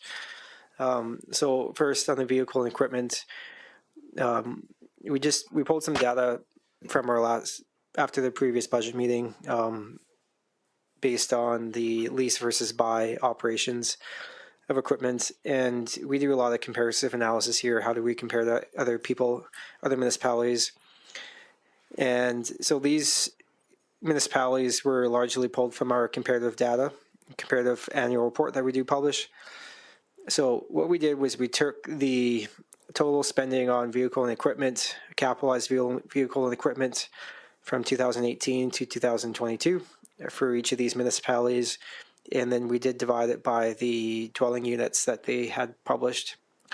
And the results were that on average, over the last 5 years per dwelling unit, Coaldale has spent $258 on vehicles and heavy equipment. This has ranged from Lethbridge and Tabor at the high end at $601 and $532, down to Morinville at $145. So you do see that Coaldale is on the lower end compared to our peers. Again, we do have to do what's best for Coaldale ultimately, but this is just some comparative data. And then I have on the reserves that Councillor Avery did request at last meeting. I do have some data here. Try to make this a little bigger. I will kind of give you the Coles Notes version of this. So we do estimate our capital reserves based on future projected expenditures. So these numbers are different than what was presented in the last capital and operating budget, I believe 3 meetings ago. The reason for this is now that we have the debenture payments fully estimated for our water reservoir and our storm trunk line. So for on the utility side here, you can see that the water, sewer, storm, and waste collection will be putting just under $2 million towards those capital projects each of the next 2 years or 3 years. Those ones are fully funded from utility rates and not from taxes. Next, going on to our fleet. So fleet broken down between fire, our annual fleet program, parks and recreation, bylaw, and the fire department, operations. So how we do project these is we take on our current capital fleet, and in discussion with our operations team, we do project when the equipment will need to be replaced and what the expected cost of the time will be. And then we project what we need to fund that asset into the future. The methodology behind this is that we're not using external sources of funding such as debenture debt or capital grants to fund this equipment when it does come up for need.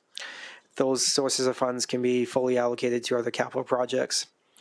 So if there is a discussion or an appetite to increase these, it is an option, but we do need direction from council as to what the alternative would be when this equipment does come up for repair or for replacement, and if we are short on funds, we may have to dip towards future capital grants or debenture funding, which does have a tax impact at that time as well.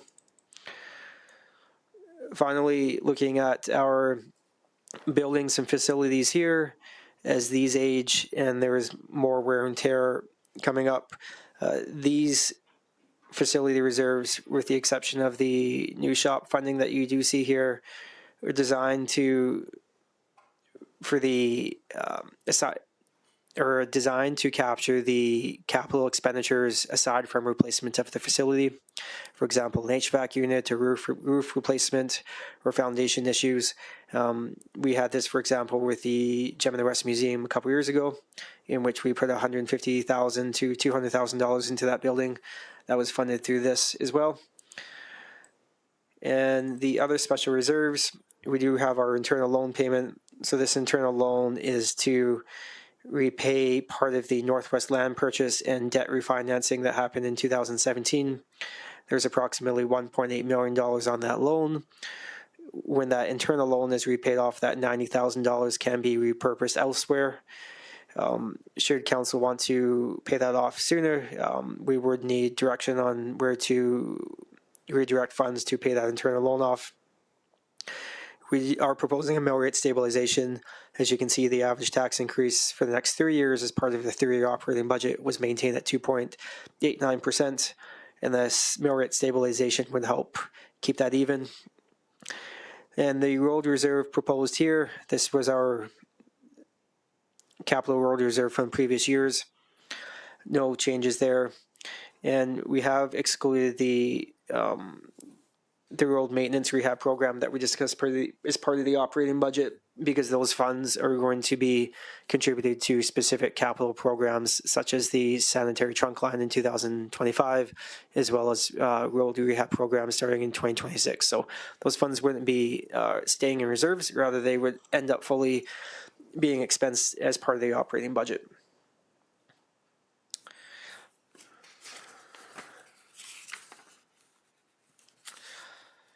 So those were the two pieces of information I had. I'll turn it back to council for any questions on those, or we can proceed with a review of the capital budget, Mr. Mayor.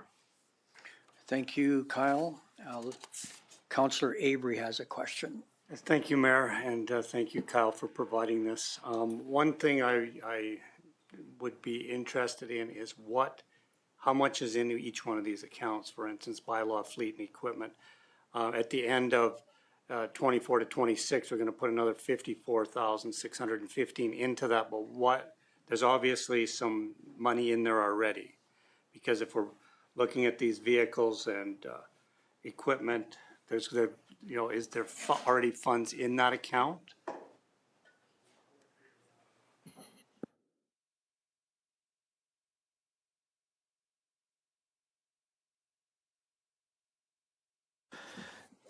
Sorry, we're just pulling up a previous council agenda that has some of that data, so we can reference that. So I'll maybe, as you pull that up, if there's any other questions. Any other questions for our CFO based on what he's explained so far? Councillor Pickering. Thank you, Mayor. Through to Kyle, I only have one question, and it's on one of these. I'm looking at all the rest of them, but only one jumps out that it's going up $100,000 next year. Can you explain, is it just due to equipment purchase? That's the fire one? Yes, so the fire increase, there was, our estimates on some of the equipment from previous years turned out to be a lot smaller. The actual expenses for this equipment, whatever council ultimately does decide to proceed, the cost for that equipment had gone up twofold quite significantly. So the actual increase that you're seeing in that reserves is largely due to savings from the internal operations of the fire department. So there was essentially moving funds from the operations of the fire department to the capital reserves. So we're not proposing a large tax increase to fund that. We're just taking from another source of an expense that we no longer need for the fire department, and we're shifting it towards capital. So we're just essentially repurposing funds within the fire department. But we did do that because the cost for the equipment, the engines and the trucks, that the updated prices that were provided were much higher than what we had planned in previous years. And when we had projected it out, we were going to be far underfunded for when those purchases did come up. Okay, thank you.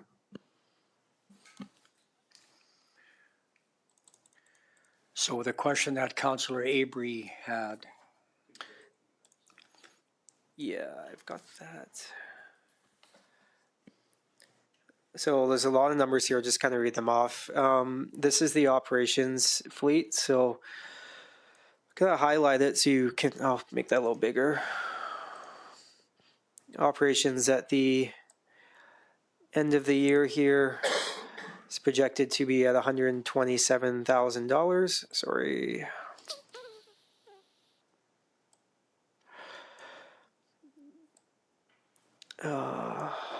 $127,000 for operations. Parks and recreations at $128,000.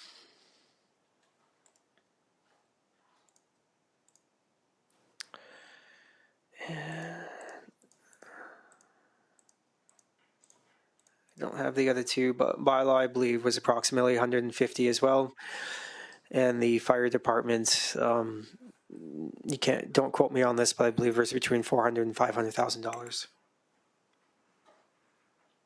So here's a summary of the funding for those specific reserves over time. Generally, what we've seen for this capital equipment is that we do budget for an inflationary increase of, say, 5% a year.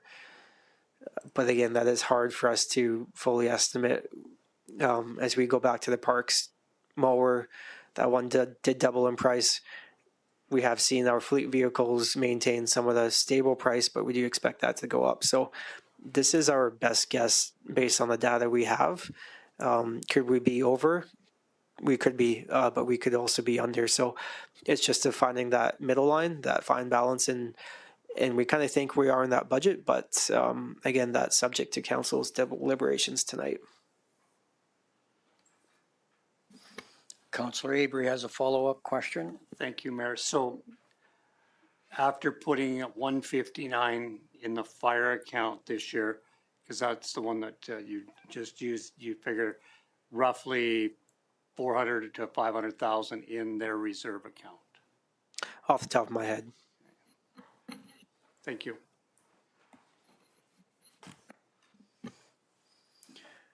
Councillor Chapman. Thank you, Mayor, and through to Kyle. I guess my only question is that obviously you're using your asset management program very strictly to provide these types of details for council's consideration.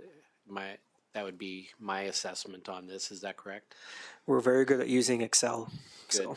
Okay. And so obviously for some of this, you have some wiggle room in terms of, your needs this year, or you might be able to postpone a need for another year if need be, or are you pretty stuck on your asset management plan moving forward?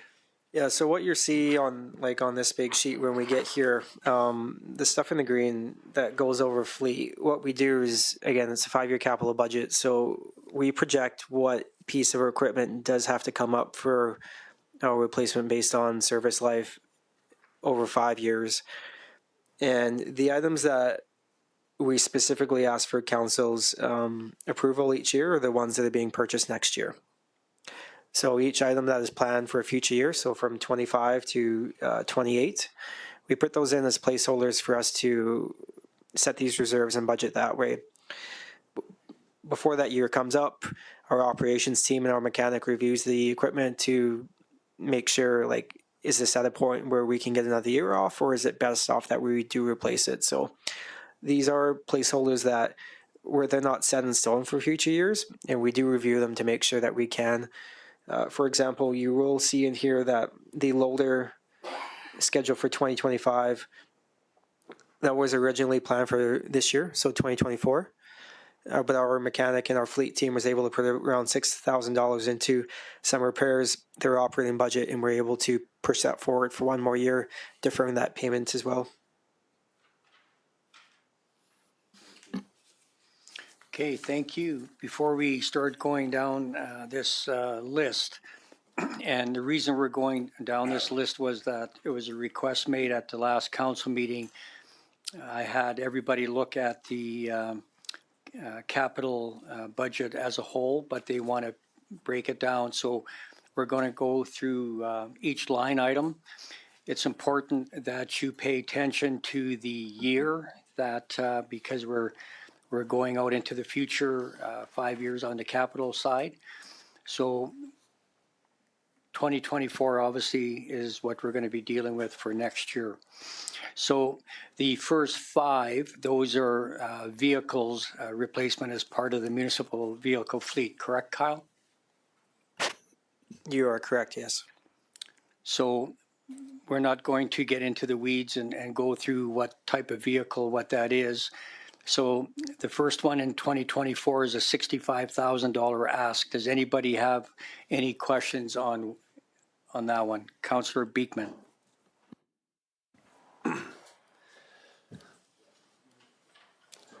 Yeah, no worries. I'm not sure whether you'd have the answer for this one or not.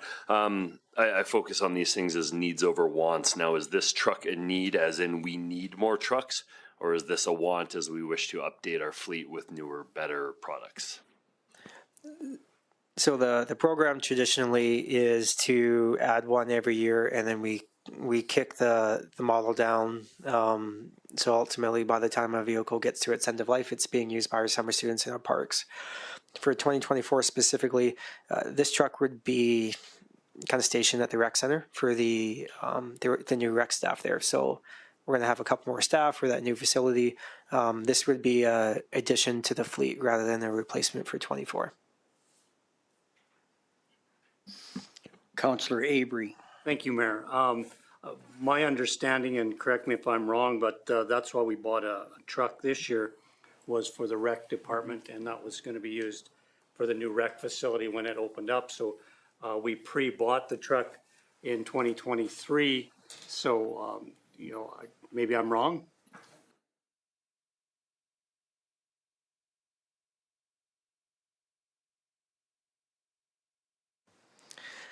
So I've been told from my colleagues that that truck is for community services. If there are more specific questions on that, one of them might be able to help on that. But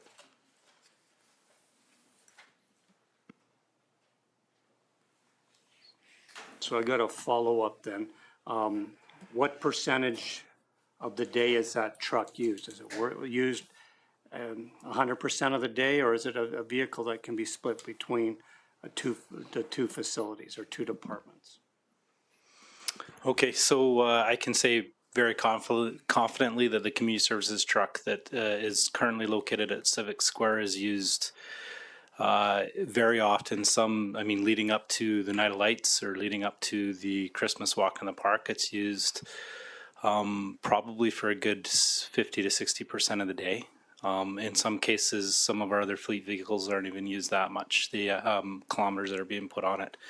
So the community services truck that was purchased to sit at this facility is used by not just community services, but it's also been a truck that's been used for a number of other occasions. Understanding what Councillor Avery's bringing up is that it isn't just it was bought because of the added need for community services, but it's certainly used by, it's been used by a number of staff from City Hall, even engineering department, and in other cases, other people to go elsewhere. So that's being used for that.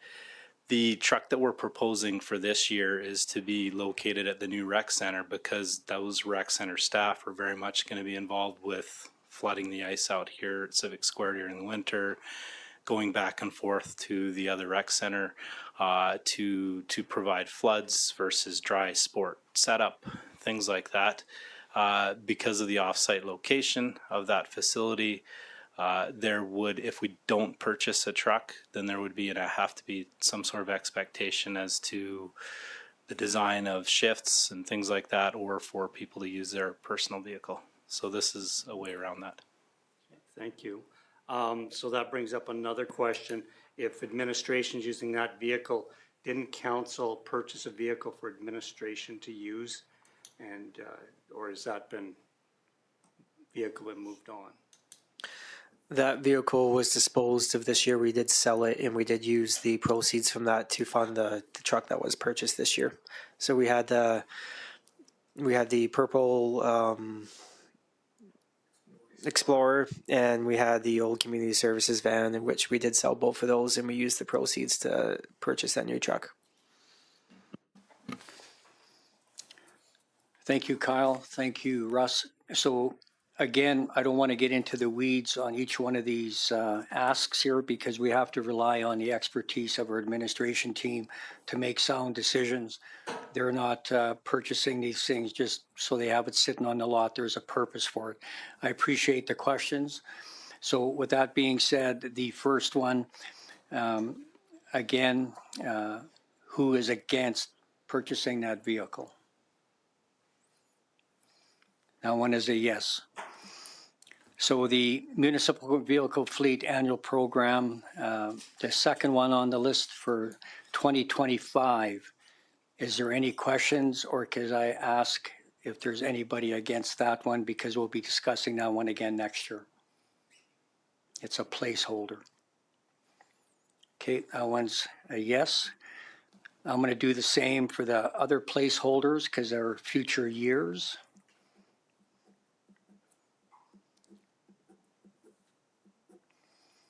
And then the Emergency Services Engine 403, that's a 2025, and that's being, the discussion for that is being forwarded to the advisory committee.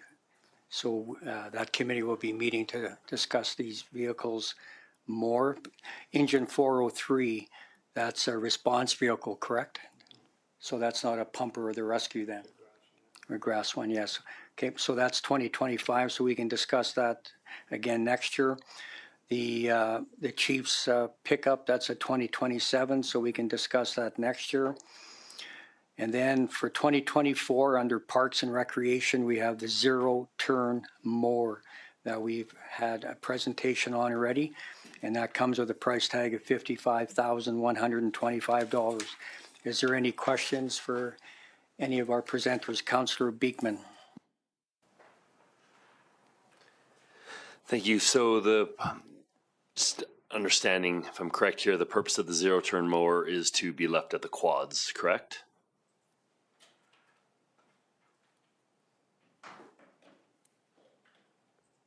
Thank you for the question. So I'll do the best I can to it's twofold. The existing zero-turn mower is close to its replacement, close to its end of year. What we did this year strategically is we moved the larger mower that we hope stabilizes and the costs may come down for next year, knowing that the larger mower could also be used for another year. We brought this one into play knowing that we've been using it we've been using it at the sports fields and another number of other places around town. So it gets put on a trailer on a regular basis and taken around. Inefficient, also putting on lots of hours. So we felt like if we put this one in this year, got a second zero-turn mower, the existing one, we would be able to increase its end of year. We would fewer hours on it. We'd be able to become more efficient. less likelihood of damage to a newer mower being put on a trailer and moved all over the place. So it just is a better outlook for the long term and efficiency of the existing operations. So that's our ask. Any follow up? So just out of curiosity then, so how long do you project we'd be able to get out of our existing one then if we add this one to the fleet? Like how long are we going to increase its end of life? My understanding is it'd be used about a third of its current lifespan just at the quads, and also not being commuted around. We'd be able to look after it, and I mean, my projection is if it's got a year left, we could stretch it to the possibility of 3.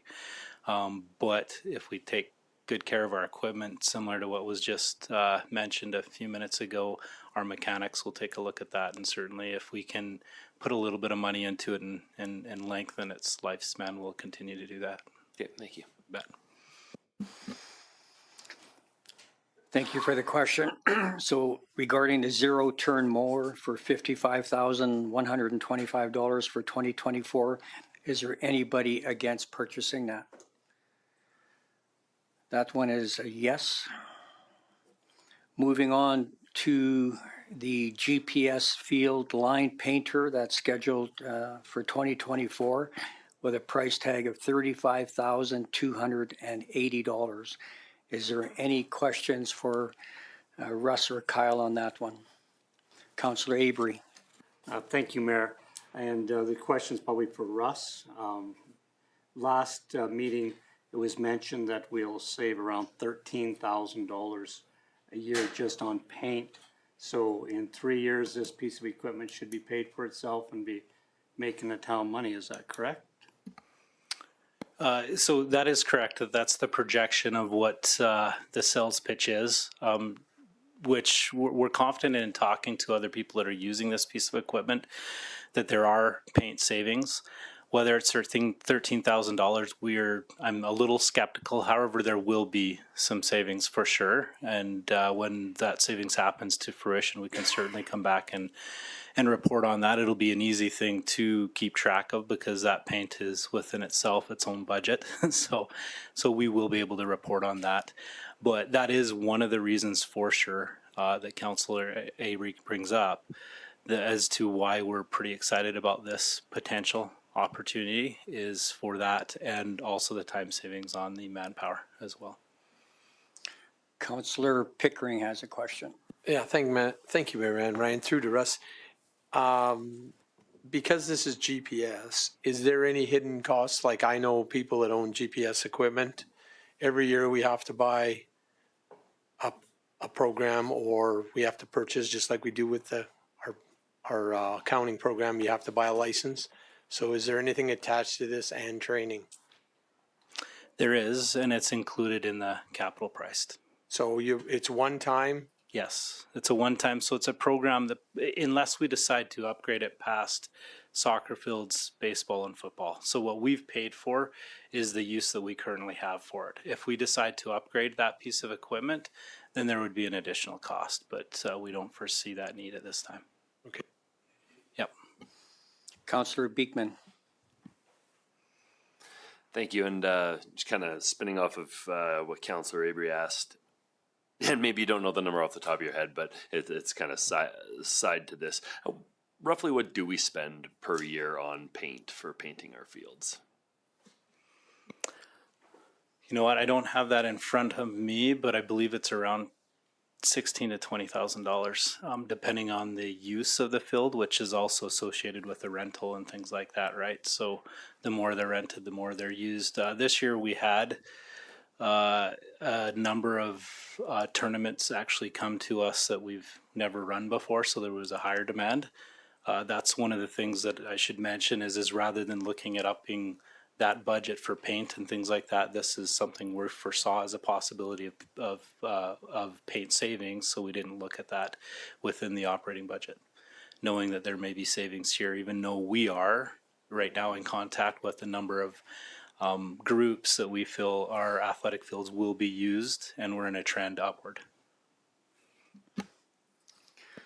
I see no more questions regarding the GPS field line painter. That's a 2024 purchase for the amount of $35,280. Is there anybody against that one? That one is carried. The wide area mower, that's a 2025, so we can place hold that one, as is the Versavac tractor attachment, that's 2026. The terrain cut mower, that's a 2028. And then moving on to bylaw enforcement, the photo radar van, that's a 2025, so that's a placeholder. Replacing the CPO pickup truck, that's a placeholder. And then 2028, there's another CPO pickup truck replacement. Moving on to buildings and facilities, we have the library lighting upgrades, and that's coming in for 2024 at a cost of $45,000, but it's grant dependent, and we can revisit if we don't get the grant. So Kyle, have you got any further comments, or did I cover that one off for the library? You nailed it. Okay, thank you. So just so that we all understand then, if we don't get the grant, it's $45,000. The current cost for that, same with the senior center, the cost that you see is the outlay cost. We're applying for a grant to cover both of those as well as additional facilities within the town. So we put the grant dependent with the crossing our fingers we're going to get the grant. If we don't, we will report back to council in the spring and we can have discussions on alternatives from there. Thank you. So with that being said, Councillor Chapman has a question. Go ahead. Yeah, thank you, Mayor. My only question to Kyle would be, or to Kalen would be, do we have any staff internally that would be able to manage these installations? I don't know if the materials are overly expensive that you would have to spend that kind of money out there. I can answer that question. We don't have any qualified staff. You have to be a licensed electrical contractor. So with that being said, then we can revisit that based on the grant before we set the mill rate. So that will be a yes. The washroom renovation for 2024 at the library for $24,000, of which the library board, the Friends of the Library, I believe they're called, are going to put $20,000 towards it. So that's a $4,000 amount coming from the town. Sorry, just to correct you there, Mayor. Okay. The 24,000 would be the amount from the town. The total ask on the project is 44,000. So I just have highlighted the amount from the town would be 24,000. Thank you for the clarification. So is there any further questions to our CFO on this one? Councillor Beekman. Thank you. Because the library renovation kind of centers around our accessibility audit a little bit too, is there any dollars in our accessibility that would go towards that? So the majority of the funds, so there are $20,000 every year that council does allocate to the accessibility fund. The majority of those funds, I believe, have been allocated from a previous council meeting that we did have. So our planner did present some options that over the next 3 years utilizes most of that funding. So I would say within our operating budget, there wouldn't be another source of that. Thank you. So then just to clarify one more time, where the town's commitment to that in 2024 is $24,000. Correct. Is there anybody against that one? That one is carried. The seniors lighting upgrades, or our CFO just brought that one up as well. That's grant dependent, so we can revisit that again in the new year. So I give that a yes as a placeholder. The museum, that's a 2025, so we can hold off on that one till next year. The library roof replacement, that's a 2026, so we can hold off on that one for now. And then the construction projects, the first two, they're construction in progress. Those are both a yes, obviously. the Civic Square Phase 1 addition to do with the bay that we purchased, construction on that one. So that one is still a yes, unless I hear something different. And then the Birds of Prey enhancements, that's regarding dredging of the existing storm ponds. We're waiting to hear back on a grant application for that one. So that is still, I'll treat that as a placeholder. And then in 2024, the Highway 3 and Land Lakes Drive pedestrian crossing at a cost of $1,450,000 for 2024. Is there any further questions, comments on that one for our presenter? Is there anybody opposed to that one? That one is carried as well. Turn your page over. For 2024, we have $135,000 for the Northeast Industrial Park paving. And Kyle, if you could just refresh our memory on that particular one. Certainly, I believe I can pull that slide up.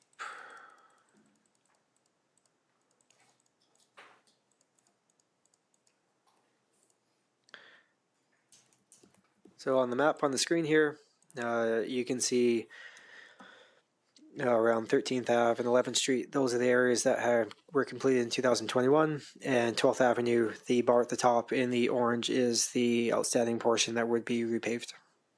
Or the final lift, required. Thank you. Any further questions, comments on that one? Is there Councillor Avery? Thank you. So this is something that could quite easily be put off because it's got its first coat on. This is just a top coat on top of that. And the reason it wasn't done was to protect as the lots are being serviced, correct? And all the lots now, I'm assuming, have been serviced? It's not going to be dug up? Dustin Yankee, Manager of Infrastructure. To answer your question, the longer surface lift, it just exposes the bottom lift to further damage. So it is an option to extend the top lift of being installed, but it would be my recommendation to do it sooner and protect the subgrade below the asphalt now. The longer you wait, the more potential there is for cracking due to the additional vehicles that will be traveling through there as the lots continue to develop. And the funds for this are coming from where? These would be the final funds within the Northeast Industrial Park, so the lot sales would go directly back into this project. Thank you.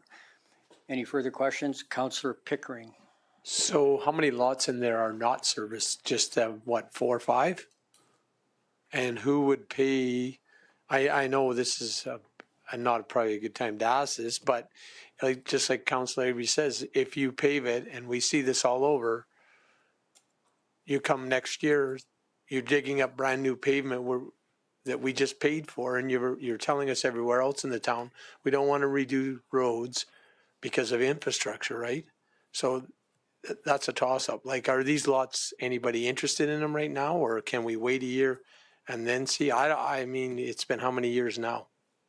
Yeah, that's a fair question. So there are 3 lots that we are expecting to still be serviced that are spoken for, and we're expecting them to be serviced prior to this being completed.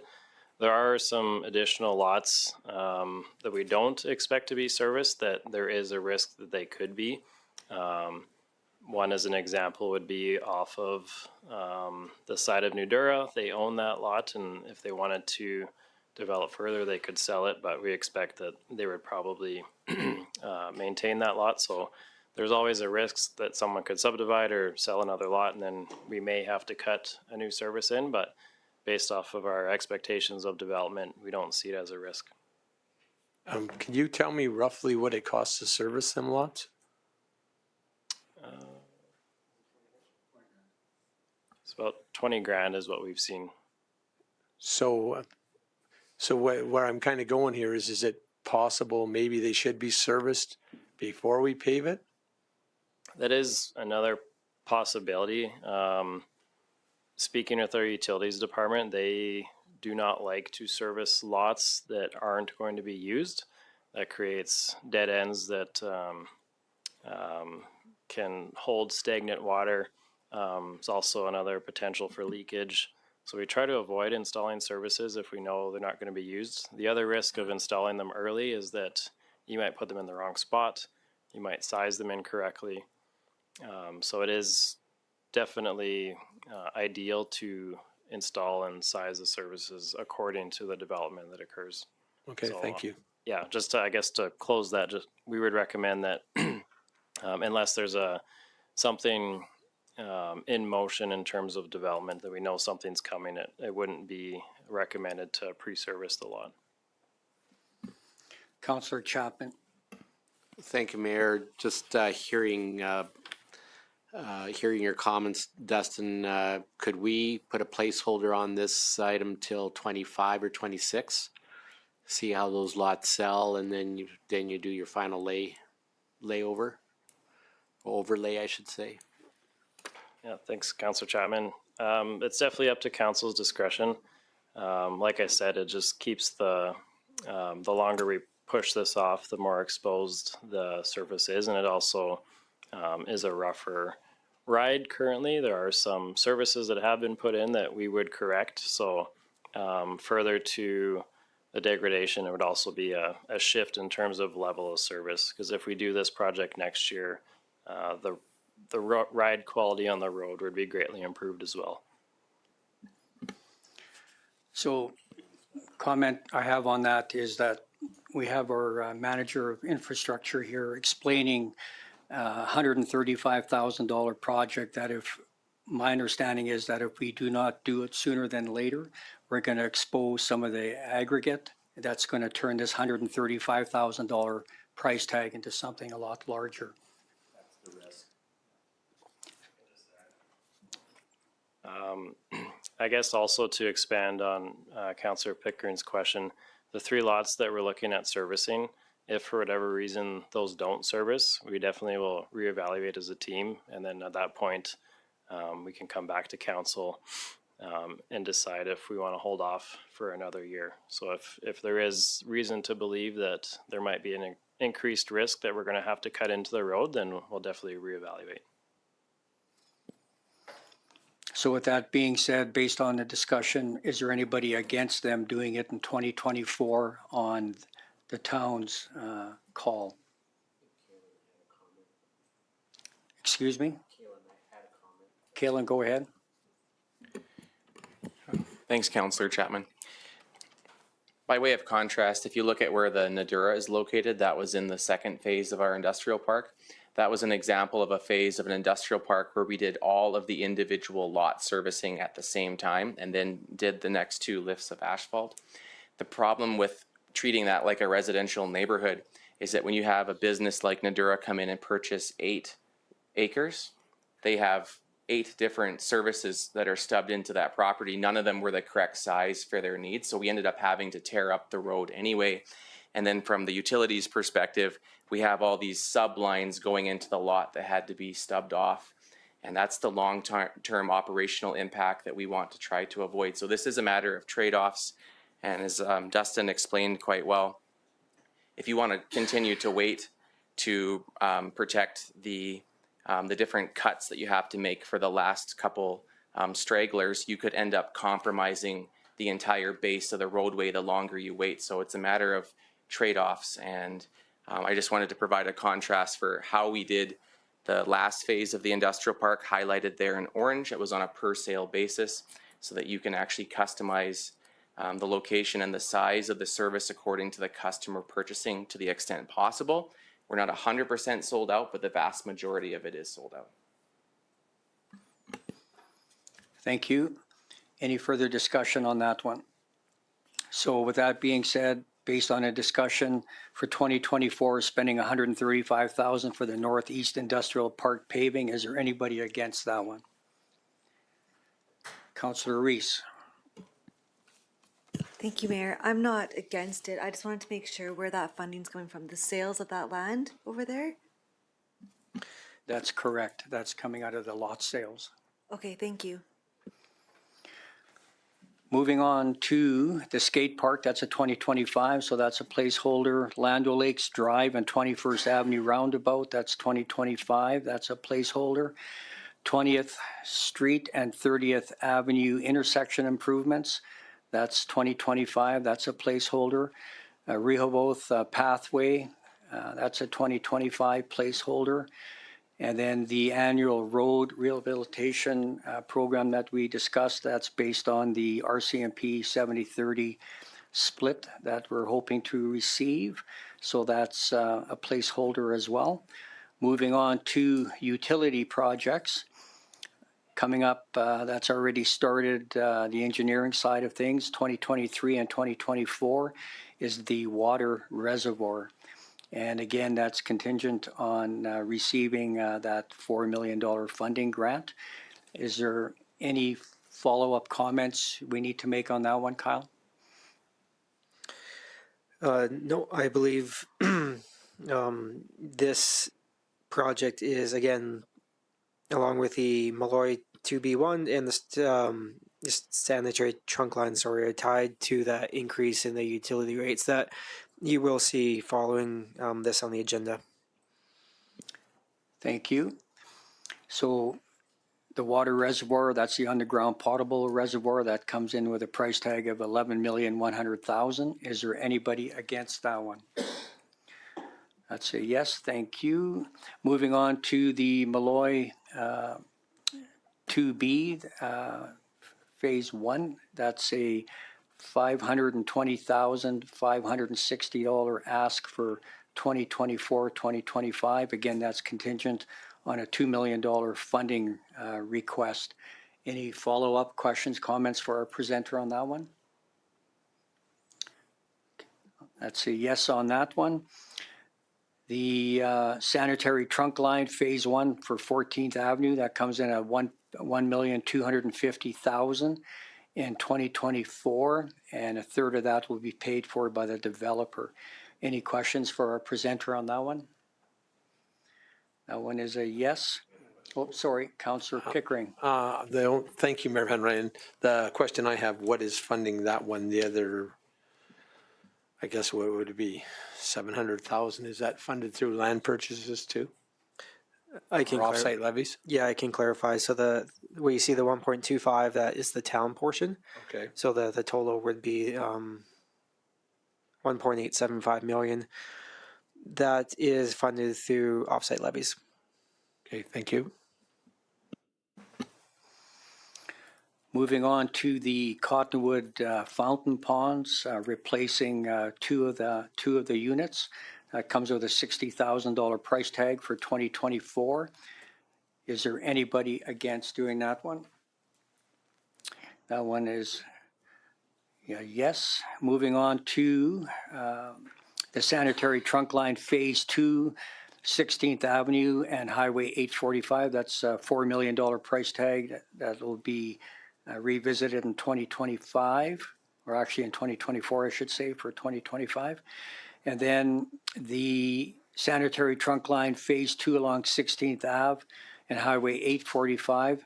That's 2025, so that's a placeholder for that one. The Cottonwood Storm Ponds, that's a $70,000 price tag in 2025, so that's a placeholder.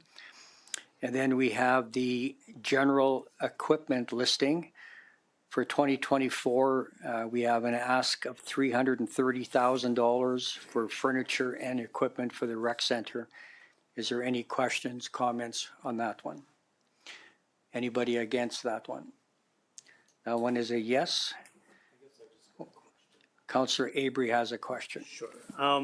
So I believe I asked this before. I just want to make sure that everything is clear, that none of this equipment was put into the original price of the project and then taken out to meet the $18.8 million and then now being put back into a budget. Because it seems that why would we not design a rec complex with basketball courts without score clocks? So yes, you're correct. So the intention was that the F&E budget here, so the furniture and equipment would be funded through our fundraising campaign, so the Coaldale Strong campaign. As the cost for the facility did increase, ultimately we did have to kick more of that fundraising over from the original F&E budget plans and out to the construction costs of the facility. So it wasn't taken out, but the funding had to be shifted for the increased cost of the facility. Okay, thank you. And just as the project is coming near, how many dollars worth of change orders have been put into that project to keep it on budget or over budget? And is this why we're seeing this in this year's budget or next year's budget?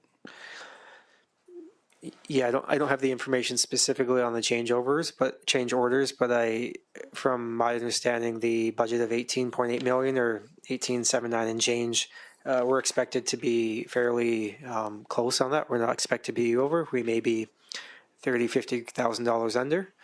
And then your second question, sorry, was? That's fine. You've answered it. Okay. Thank you.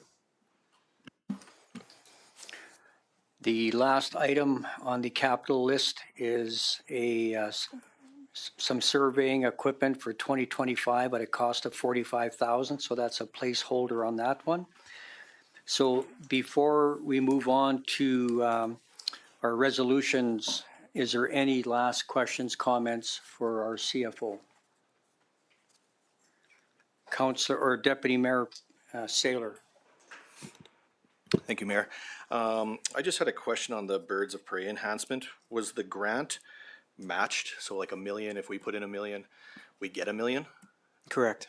So could we take 50,000 out of that and put it into the ice rink so that we get a little bit of seed money? Would that affect the grant at all? So from my knowledge, we did apply for a $1 million grant. So if it is successful,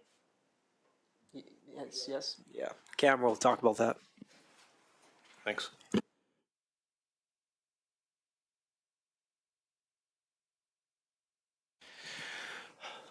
Thank you. So yes, we did apply. Some of the details of the grant escape me, unfortunately. We applied for the grant approximately 15 months ago.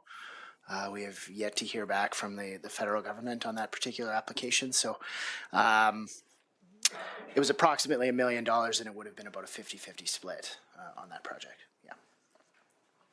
Perfect. That's kind of what I thought too, that it was 50-50. So if we did want to put a little seed money away for the rink, there is $50,000 there. Thanks. We haven't budgeted that additional $1 million yet, so we don't even know where that's coming from yet.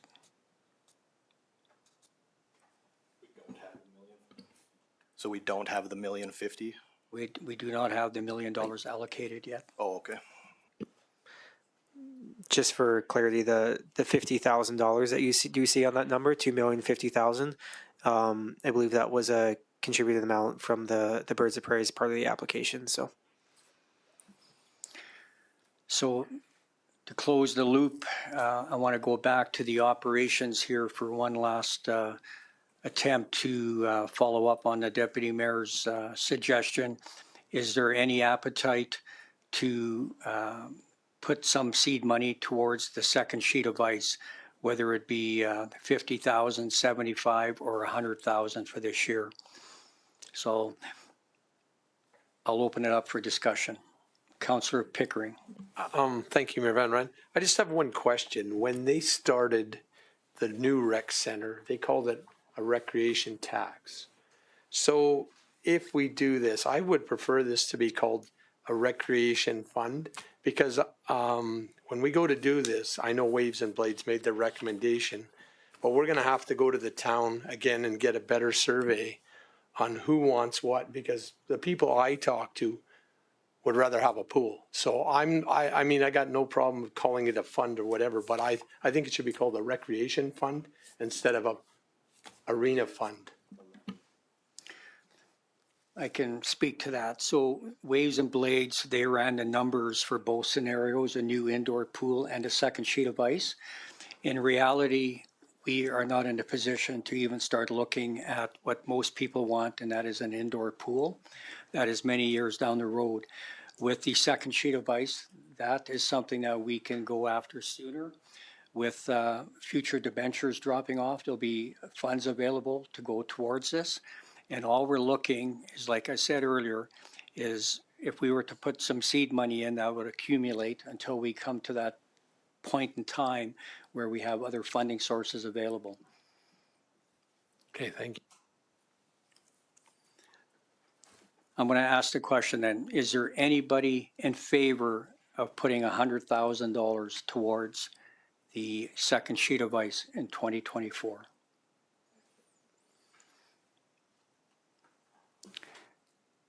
Councillor Avery had a question? Again, another statement. I'm not opposed of it if we took it from some of our other reserve funds that are going in for 2024. You know, that's $135,000 difference. So if we took 50,000 and then, instead of putting 17,250, you put in, 16 into some of those. It's the amount's going to be the same. We're just taking less out of some of these other reserves for next year so we can start this seed money. So just to go over your question, so you want to do 50,000 as a tax increase and take the balance out of the reserves? No, I wanted to, so if we take the 100,000, we can take it out of the stuff we're already putting into reserve.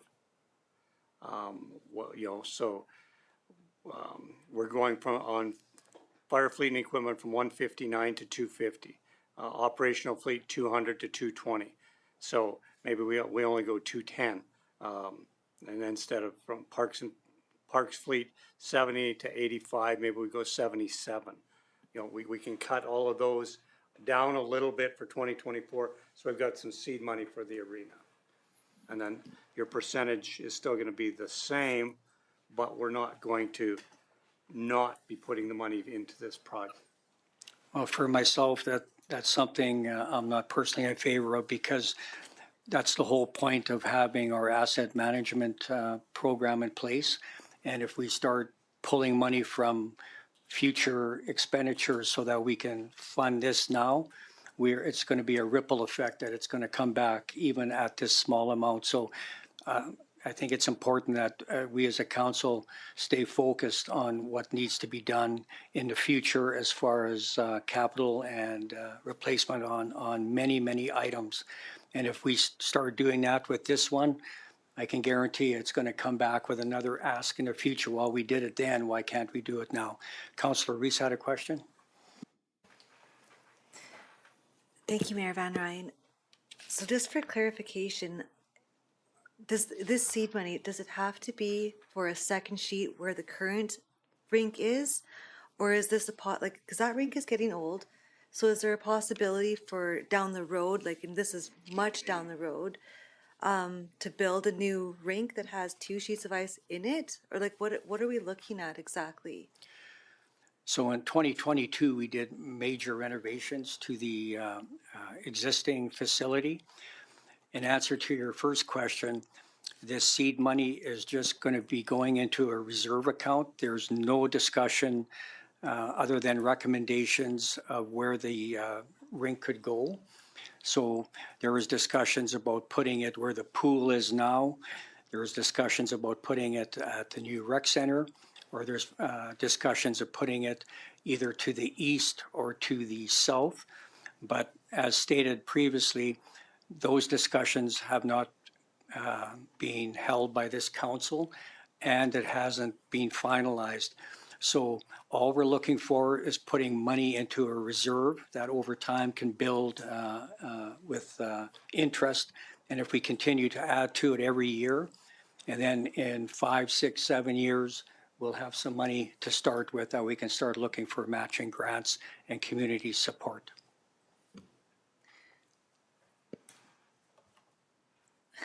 Thank you. Councillor Chapman had a question? Maybe a question and maybe a motion. I wanted to just confirm with Kyle again, Mayor.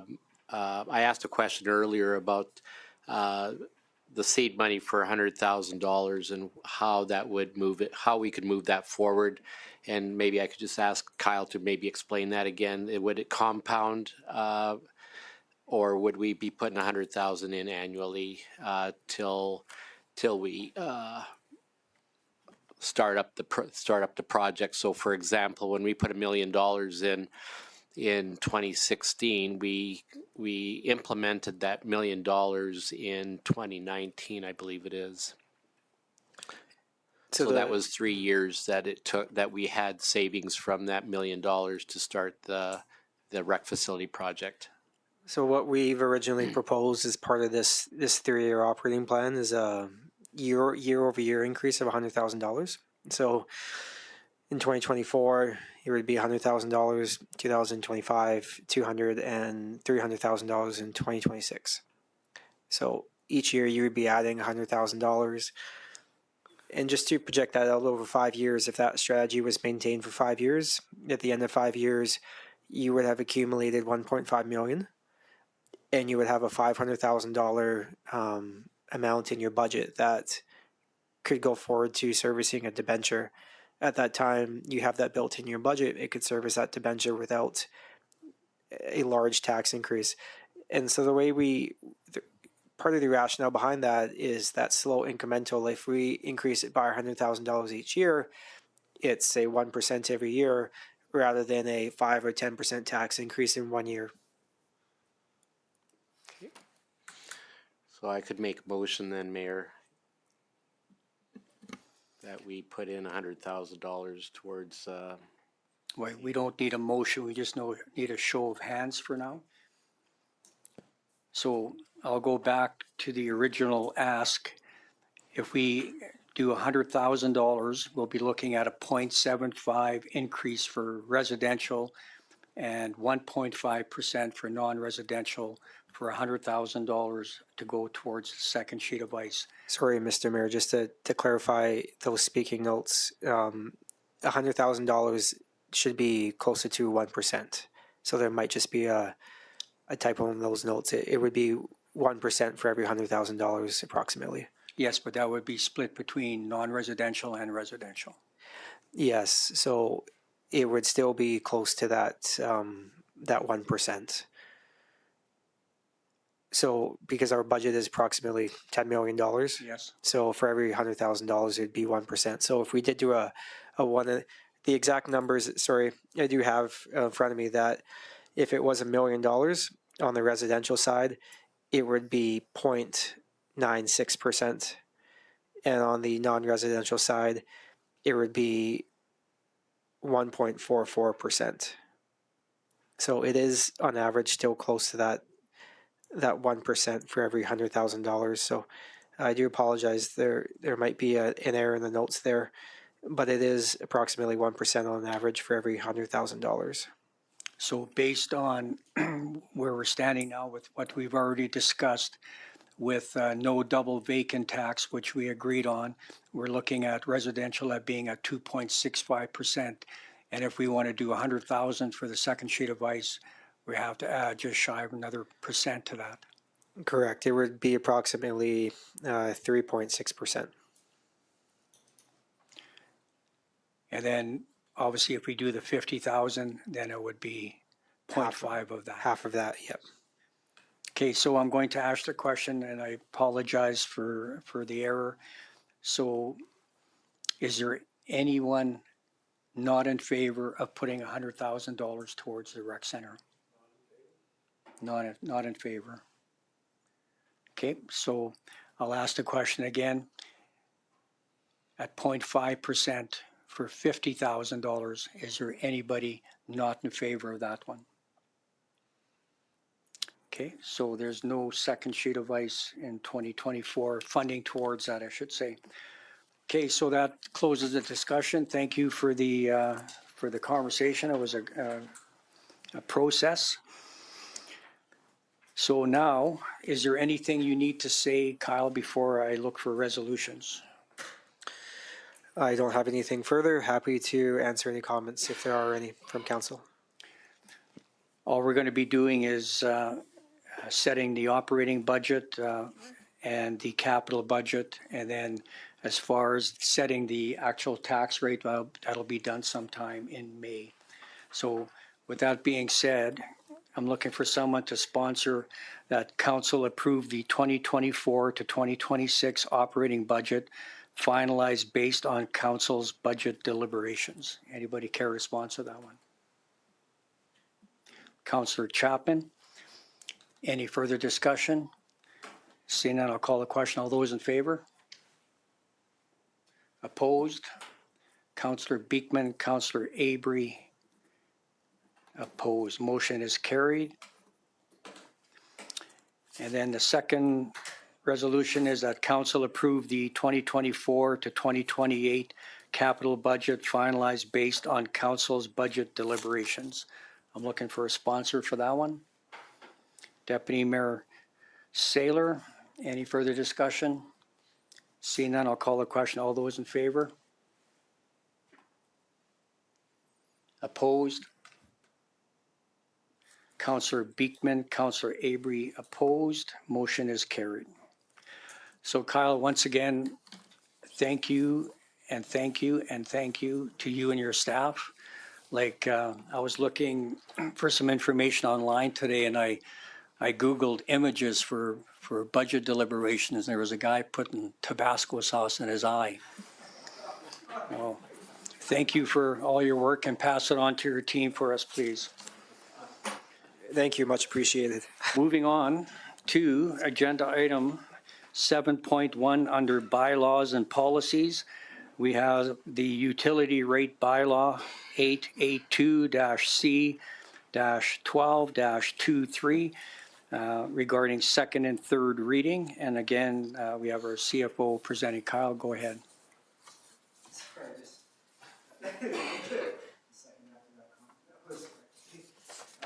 So the utility rate bylaw for second and third reading here. This is based on the utility rates that are proposed in the operating budget and the same bylaw that first reading was provided to on Thursday by Town Council.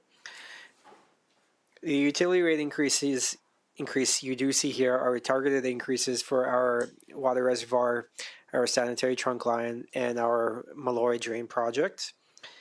As a result, the funding for the increased funding here are specifically for those projects, and as well for the increased operating costs that we're seeing.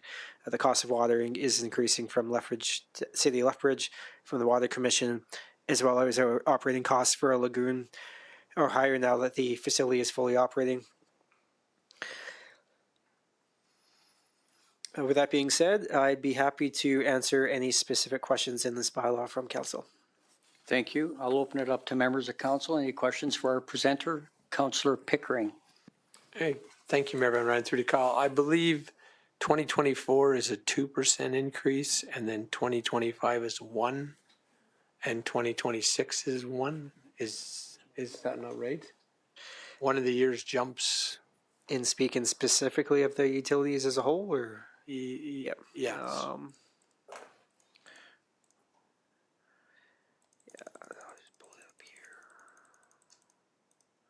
Because 1 year jumps more than the other year, I believe, on the one chart it showed. I'm just going to go back to that slide for my budget. Unless I was reading it wrong. Yeah, so the average increase over 3 years is, I'll try and highlight that part there, is 3.48% over 3 years on average. So it's just below 4% per year. That was my only question, is why in the 2024 it shows 2 and then goes 1 and 1. Sorry, that is specific to the franchise fee. Yeah. So that's more of the, happy to discuss that as well. That's tied partly to the operating budget, not to the utility rate bylaw. So the increase there in the franchise fee was, there wasn't as large of a funding needed for 25 and 26 in order to balance the budget. Okay, thank you. Any further questions, comments? Councillor Chapman. Yeah, thank you, Mayor. On 3.4, which is out-of-town consumers, and then a sub component to it, you have domestic consumers. If you're out of town, they're all getting bulk? Is that correct, or are they, or there's a difference between domestic and business or commercial? Yeah, the out of town customers is one of the points that has kind of been in the bylaw. Always the just in case, but we've never really fully utilized it. So, because if you're out of town, you don't really have utility tie-ins. But if there was somebody per se out of town, domestic house that utility rates, it's outlined specifically in the bylaw. In the very rare circumstance anything would ever come up, but we haven't seen anything come up. So we just say it's better to keep in there if it ever did, but it's not necessarily would ever come up. Okay, so just keep it in there then. Okay, thank you. Any further questions, comments? See none, could I get someone to entertain that council approve second reading of utility rate bylaw 882-C-12-23 as presented? Councillor Pickering makes that motion. Any further discussion? Seeing none, I'll call the question. All those in favor? Opposed? Councillor Avery, Councillor Beekman opposed.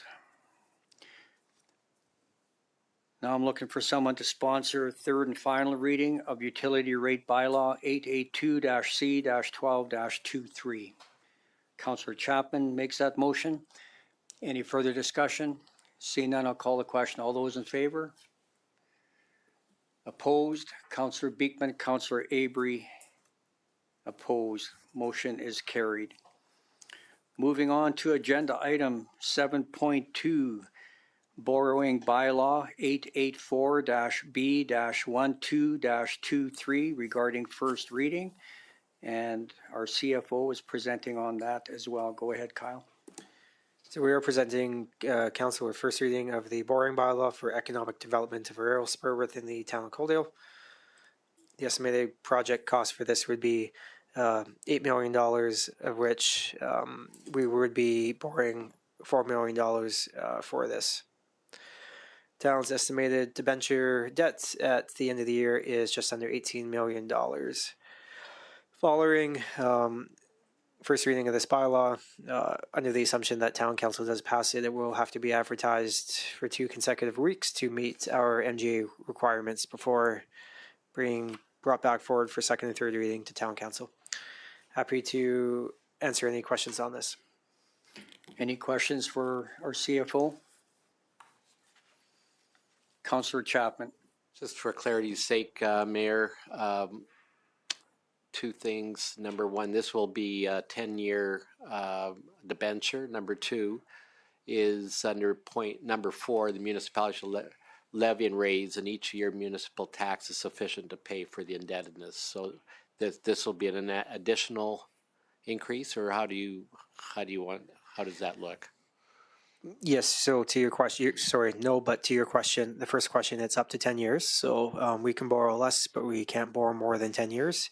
And then the essentially point 4 is that the municipality needs to raise funds to repay the debenture. That doesn't mean we have to specifically raise taxes, which in this case we're not going to, but it's just more of those standard legal verbiage that's included as part of the bylaw. Okay, just so that the optics of it display that we're not increasing taxes for this particular purpose. Correct. Thank you. Any other questions, comments for our presenter? See none, could I get someone to entertain sponsoring the motion that council provide first reading of borrowing bylaw 884-B-12-23 regarding economic development rail spur? Councillor Reese makes that motion. Any further discussion? See none, I'll call the question. All those in favor? Carried unanimously. Thank you. Again, thank you, Kyle. Moving on to agenda item 7.3, Land Use Bylaw Amendment 883-P-12-23 regarding first reading. And it's regarding rezoning from urban reserve to industrial. Cameron Mills, our Director of Growth and Investment, is presenting. Cam, whenever you're ready.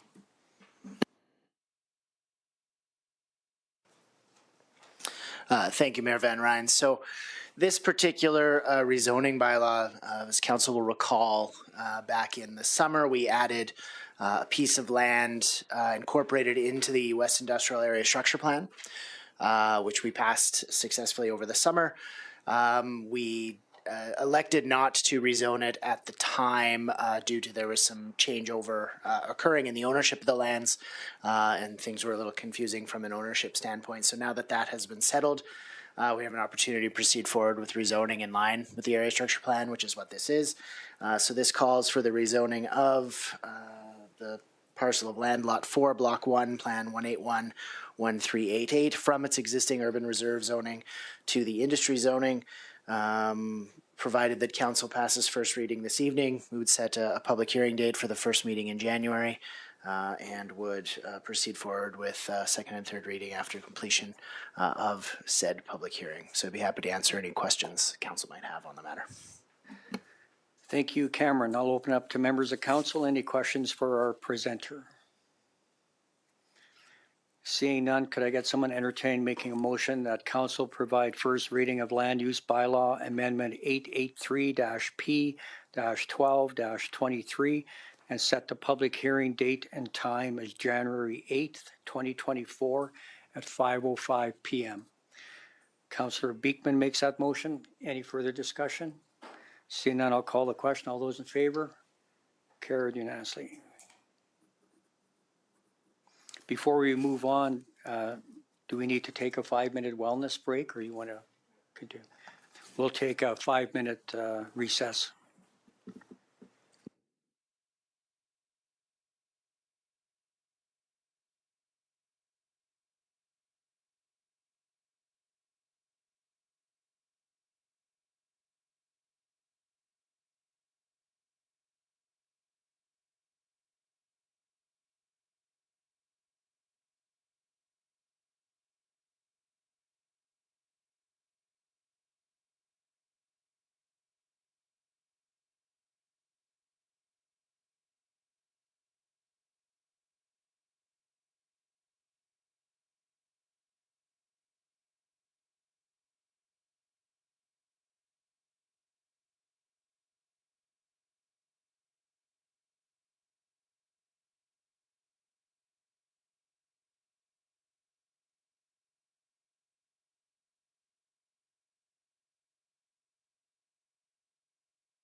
Welcome everybody back. We'll continue with the agenda now.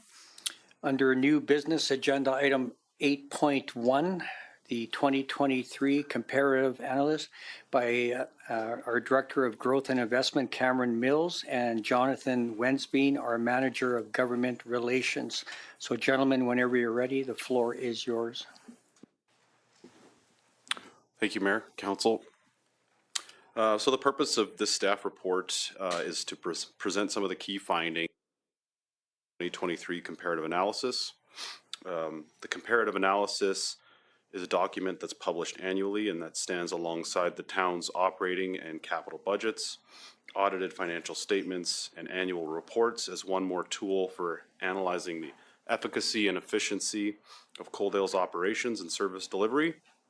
Its chief purpose is to provide town residents and business owners, both current and prospective, with a better sense of how Coaldale is being run, as well as to provide the town's elected officials with a better understanding of how to make Coaldale a more competitive and attractive place to live and raise a family moving forward. So in keeping with the town's previous analyses, the 2023 comparative analysis once again compares Coaldale's financial and operational performance to the performances of Blackfalds, Drumheller, Edson, Innisfail, Lethbridge County, Ponoka, and Tabor. And all of the information in the analysis comes from publicly available high-quality sources. These include audited and published financial statements or information published by the federal or provincial government, such as the province's Equalized Assessment Report. And just very quickly, in keeping with the 2022 analysis, this analysis also compares Coaldale to these municipalities across seven benchmarks: total revenues and operating expenditures, salaries, wages and benefits, executive compensation, taxation and assessment, assessment growth, population growth, and then finally crime severity. So with that, I'll hand it over to my colleague Cam, and we'll go through some of the key findings. Thank you, John. As Mayor Van Rijn and Council know, this is a document that I'm happy to talk about for a solid hour. I promise I won't do that this evening. I know that's probably not in anyone's best interest. So I'm going to go relatively quickly. Also, for this year, we didn't add or change any categories. The results are relatively in line with previous years, but the full document is attached to the staff report. Of course, if Council has any questions coming out of that report, certainly happy to answer them. Taking a look first at our total revenues and expenditures per capita, we show Coaldale here relative to our peers, and where we find ourselves once again is a municipality that generates relatively low amounts of revenue, which means we're taking a relatively small amount of revenue out of our business and resident community. And at the same time, our expenditures relative to our peers are substantially lower on a per capita basis than everyone with which we're comparing. Just another way to take a look at this information, so to sort of understand better where we position ourselves, the bottom left quadrant is where Coaldale finds itself, which would be in the sort of low revenue, low expenditure quadrant. Upper right would be high revenue, high expense, and so on and so forth.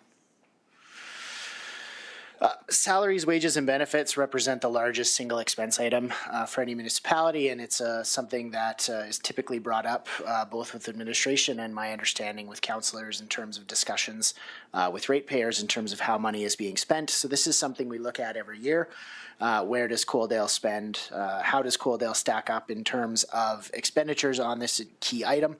What we have here is an analysis of salaries, wages, and benefits expenditure as a percentage of tax revenue, finding that Coaldale spends 66% of its tax revenue on this item. This compares to 87% being the average of the group, with only Lethbridge County being lower. Counties typically are quite a bit lower than urban municipalities.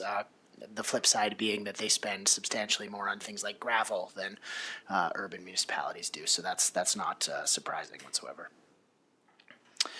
Then we look at salaries and wages and benefits on a per capita basis, and here's where Coaldale really starts to stand out. So if you look at the average within the group of over $1,000 per capita expenditure in this category, Coaldale here at $668 per capita. So what we found is even just amongst the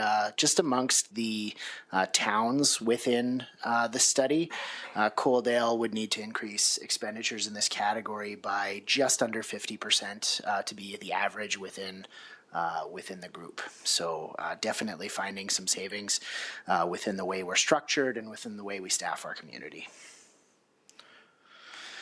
Executive compensation shown here. So again, mayors and councillors, what we find is the average highlighted here in red, and Coaldale over on the far right side in yellow being the lowest in terms of combined salaries and benefits or total compensation rather for our elected officials. And on the CAO side, Coaldale comes in right at approximately the average within the group. On a taxation and assessment side, so what we're looking at here, this graph shows the percentage change in residential and non-residential mill rates for the period from 2020 to 2023, showing Coaldale's mill rate in the residential side has decreased by a little bit over 5%. So this isn't to say taxes have gone down by 5%. This is to say that the mill rate has gone down by a little bit over 5%. So obviously we've had some property inflation, which would, when balanced against a mill rate reduction, need to be calculated. However, all of the communities largely have had property value inflation. There's certainly no reason to believe that properties in Coaldale have increased in value relative to properties, especially locally compared to Lethbridge County, Taber, and Lethbridge. And so when you look at a mill rate reduction of this size compared to some of those communities, does speak to a consistent effort to keep tax pressure down relative to other communities. Assessment growth is a particularly strong category in this report for Coaldale. So in terms of residential assessment growth, the chart on the right shows the growth from 2018 to 2024 on a per capita basis, with the value of the residential community for the approximate 9,000 people in Coaldale going up by about $30,000 per person. This compares to the average of approximately $10,000 within this group, so about 3 times higher residential value growth from a combination of both construction and property appreciation relative to the average. The non-residential side is extremely significant, so we see an increase of nearly $10,000 per capita compared to an average of under $4,000 for the group. So Coaldale's non-residential growth, which is to say the growth of our business community, is basically more than doubling the value of the second the second highest value within the peer group. So that's substantial for our town. Population growth. So as you can see, Blackfalds is the gold standard of population growth. This represents the 2018 to 2022 period. Coaldale is within the broader region, Lethbridge, Coaldale, and Taber, and Lethbridge County being sort of the broader region. Coaldale's growth is fundamentally keeping up to pace with Lethbridge's growth, just slightly below it, considering that national trends are for larger urban centers to be accommodating most of the growth. This shows us that Coaldale's strategies with respect to how we're managing our town are resonating, and we're continuing to see growth because of that. Same there. Crime severity, thank you. Crime severity was something we added last year's report, so this is the second one. As you'll recall, the crime severity index is something that we like to use a 5-year average to compute to avoid for sort of swings in individual one-off crime. And within that, Coaldale's crime severity index comes here at 52.4, slightly higher than last year, but still substantially lower than even the second lowest community. This year is Blackfalds. So in this case, Blackfalds is quite a low crime community, and Coaldale would need to see a nearly 50% increase in crime to be on par with that community. So we're definitely a community that benefits from a very low crime rate. And we'll just carry on from there. So we're going to have an opportunity to talk a little bit more later in the meeting about what the information tells us and how to convey some of that.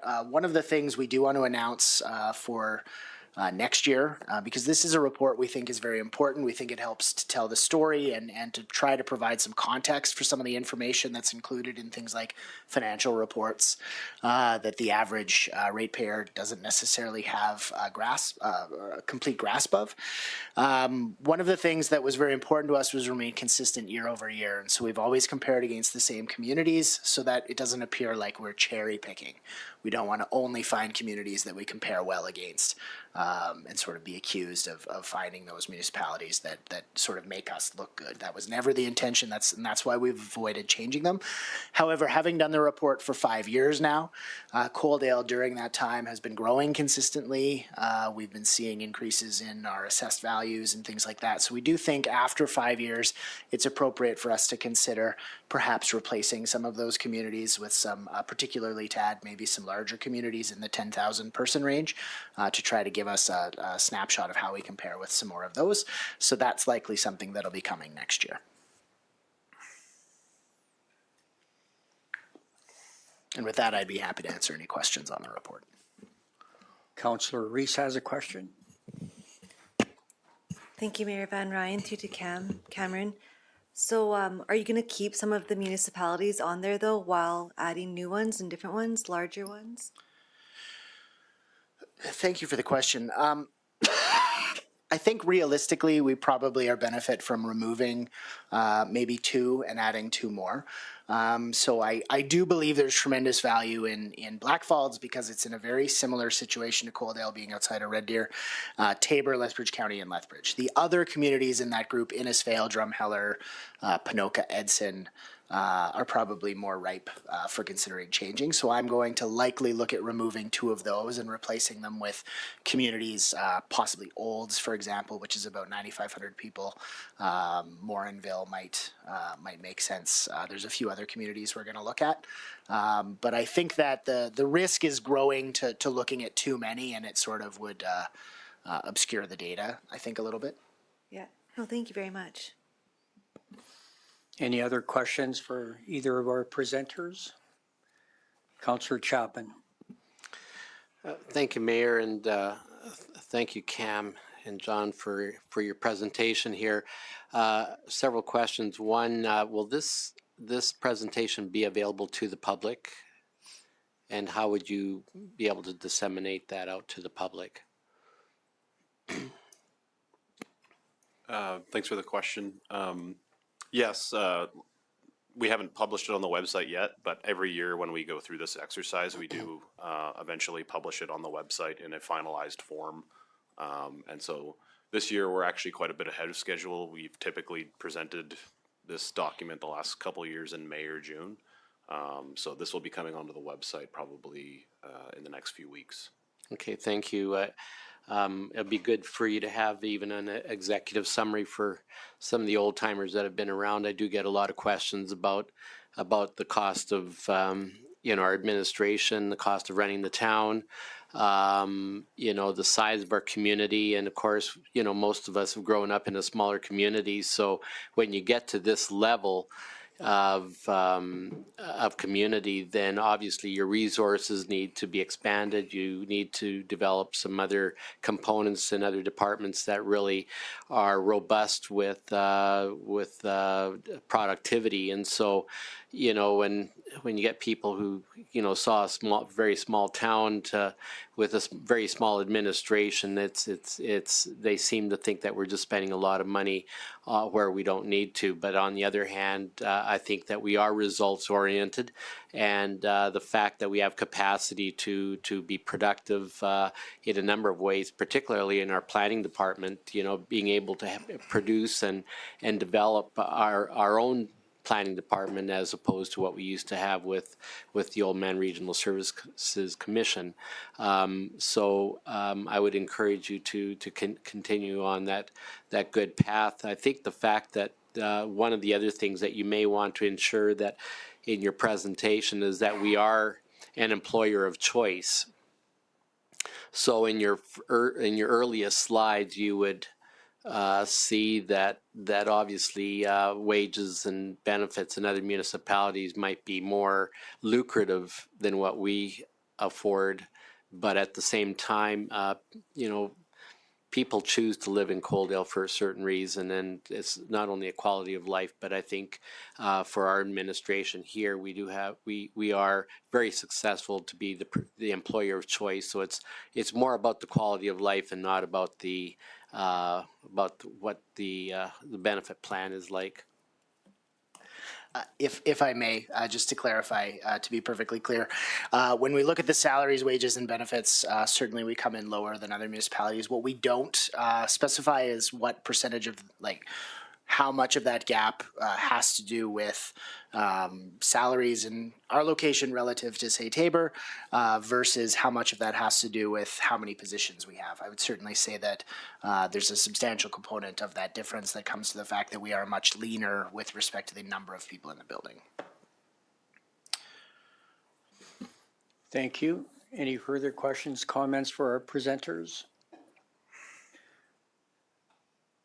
Just for my sake and council's, a lot of the credit goes to your team, Cameron. Like you said at the beginning, you could speak about this for hours, and it's quite evident in the presentation that John worked with you on. So pass on to your team our thanks for that. Appreciate that. I'm looking for someone to make a motion that council receive the Town of Coaldale 2023 comparative analysis as information. Councillor Pickering, any further discussion? Seeing none, I'll call the question. All those in favor? Carried unanimously. Thank you, gentlemen. Moving on to council and committee reports. Today we have Deputy Mayor Saylor giving us a verbal update on the Coaldale and District Chamber of Commerce. Thank you, Mayor. So I just wanted to give a heads up about the Coaldale Chamber there. Just to let everybody know that's a great resource for our business community. They got all sorts of business resources, can help you with job postings, help you with discounts on things like bookkeeping, legal fees, all that kind of thing. And then I just wanted to let everybody know about the 42nd Annual Awards and Appreciation Banquet that's happening on, excuse me, on February 3rd. That's a Saturday. It's happening here at the Civic Square Atrium. Tickets are $90 each, or a table of 8 for $600. We are also currently accepting nominations for all the awards. So if you know anybody who is interested in one of the Chamber Awards, which would be Business of the Year, Citizen of the Year, Customer Service, Group Citizens, and a special tribute, please go on to the Chamber's website and nominate them. Or if you know anybody who would be a good fit for one of the Town of Coaldale Awards, we have Male and Female Athletes of the Year, we have Art or Recreation Leader of the Year, Community Artist of the Year, Environmental Excellence Award, and Youth Citizen of the Year. So if you know anybody who you'd like to nominate for any of those awards, please go online and do so. Thank you. Thank you, Councillor Saylor. You didn't get the memo that we met last week to give out all those awards, so they've all been given out. So, yes, so the town awards will be discussed. Our municipal clerk handed out paperwork at the beginning of the meeting. We'll be announcing those in closed session. And the chamber awards, they'll be public here in the next day or so. My apologies, I thought we were still accepting the nominations. Not a problem. Can I get someone to make a motion to accept the verbal update from Councilor or Deputy Mayor Saylor for the Coaldale and District Chamber of Commerce? Councilor Avery made that one. Any further discussion? Seeing none, I'll call the question. All those in favor? Carried unanimously. Thank you. Moving on, no correspondence, information items. We don't have any, so we'll be moving into our closed meeting, and I'll be requiring someone to make that motion that council go into closed session at 8:19 p.m. in accordance with section 197-4 B of the Municipal Government Act to discuss matters exempt from disclosure for items 13.1, 13.2, 13.3, and 13.5, subject to Section 16, business interests of a third party. Items 13.1, subject to Section 21, intergovernment relations, Section 23, local public body confidences, and subject to Section 24, advice from officials. Items 13.2, 13.3, 13.4, subject to Section 16, business interests of a third party. And item 13.4, subject to Section 25, economic and other interests of a public body. Who would like to make that motion? Councillor Beekman. Any further discussion? Seeing none, I'll call the question. All those in favor? Carried unanimously. Thank you. We will take a 5-minute break.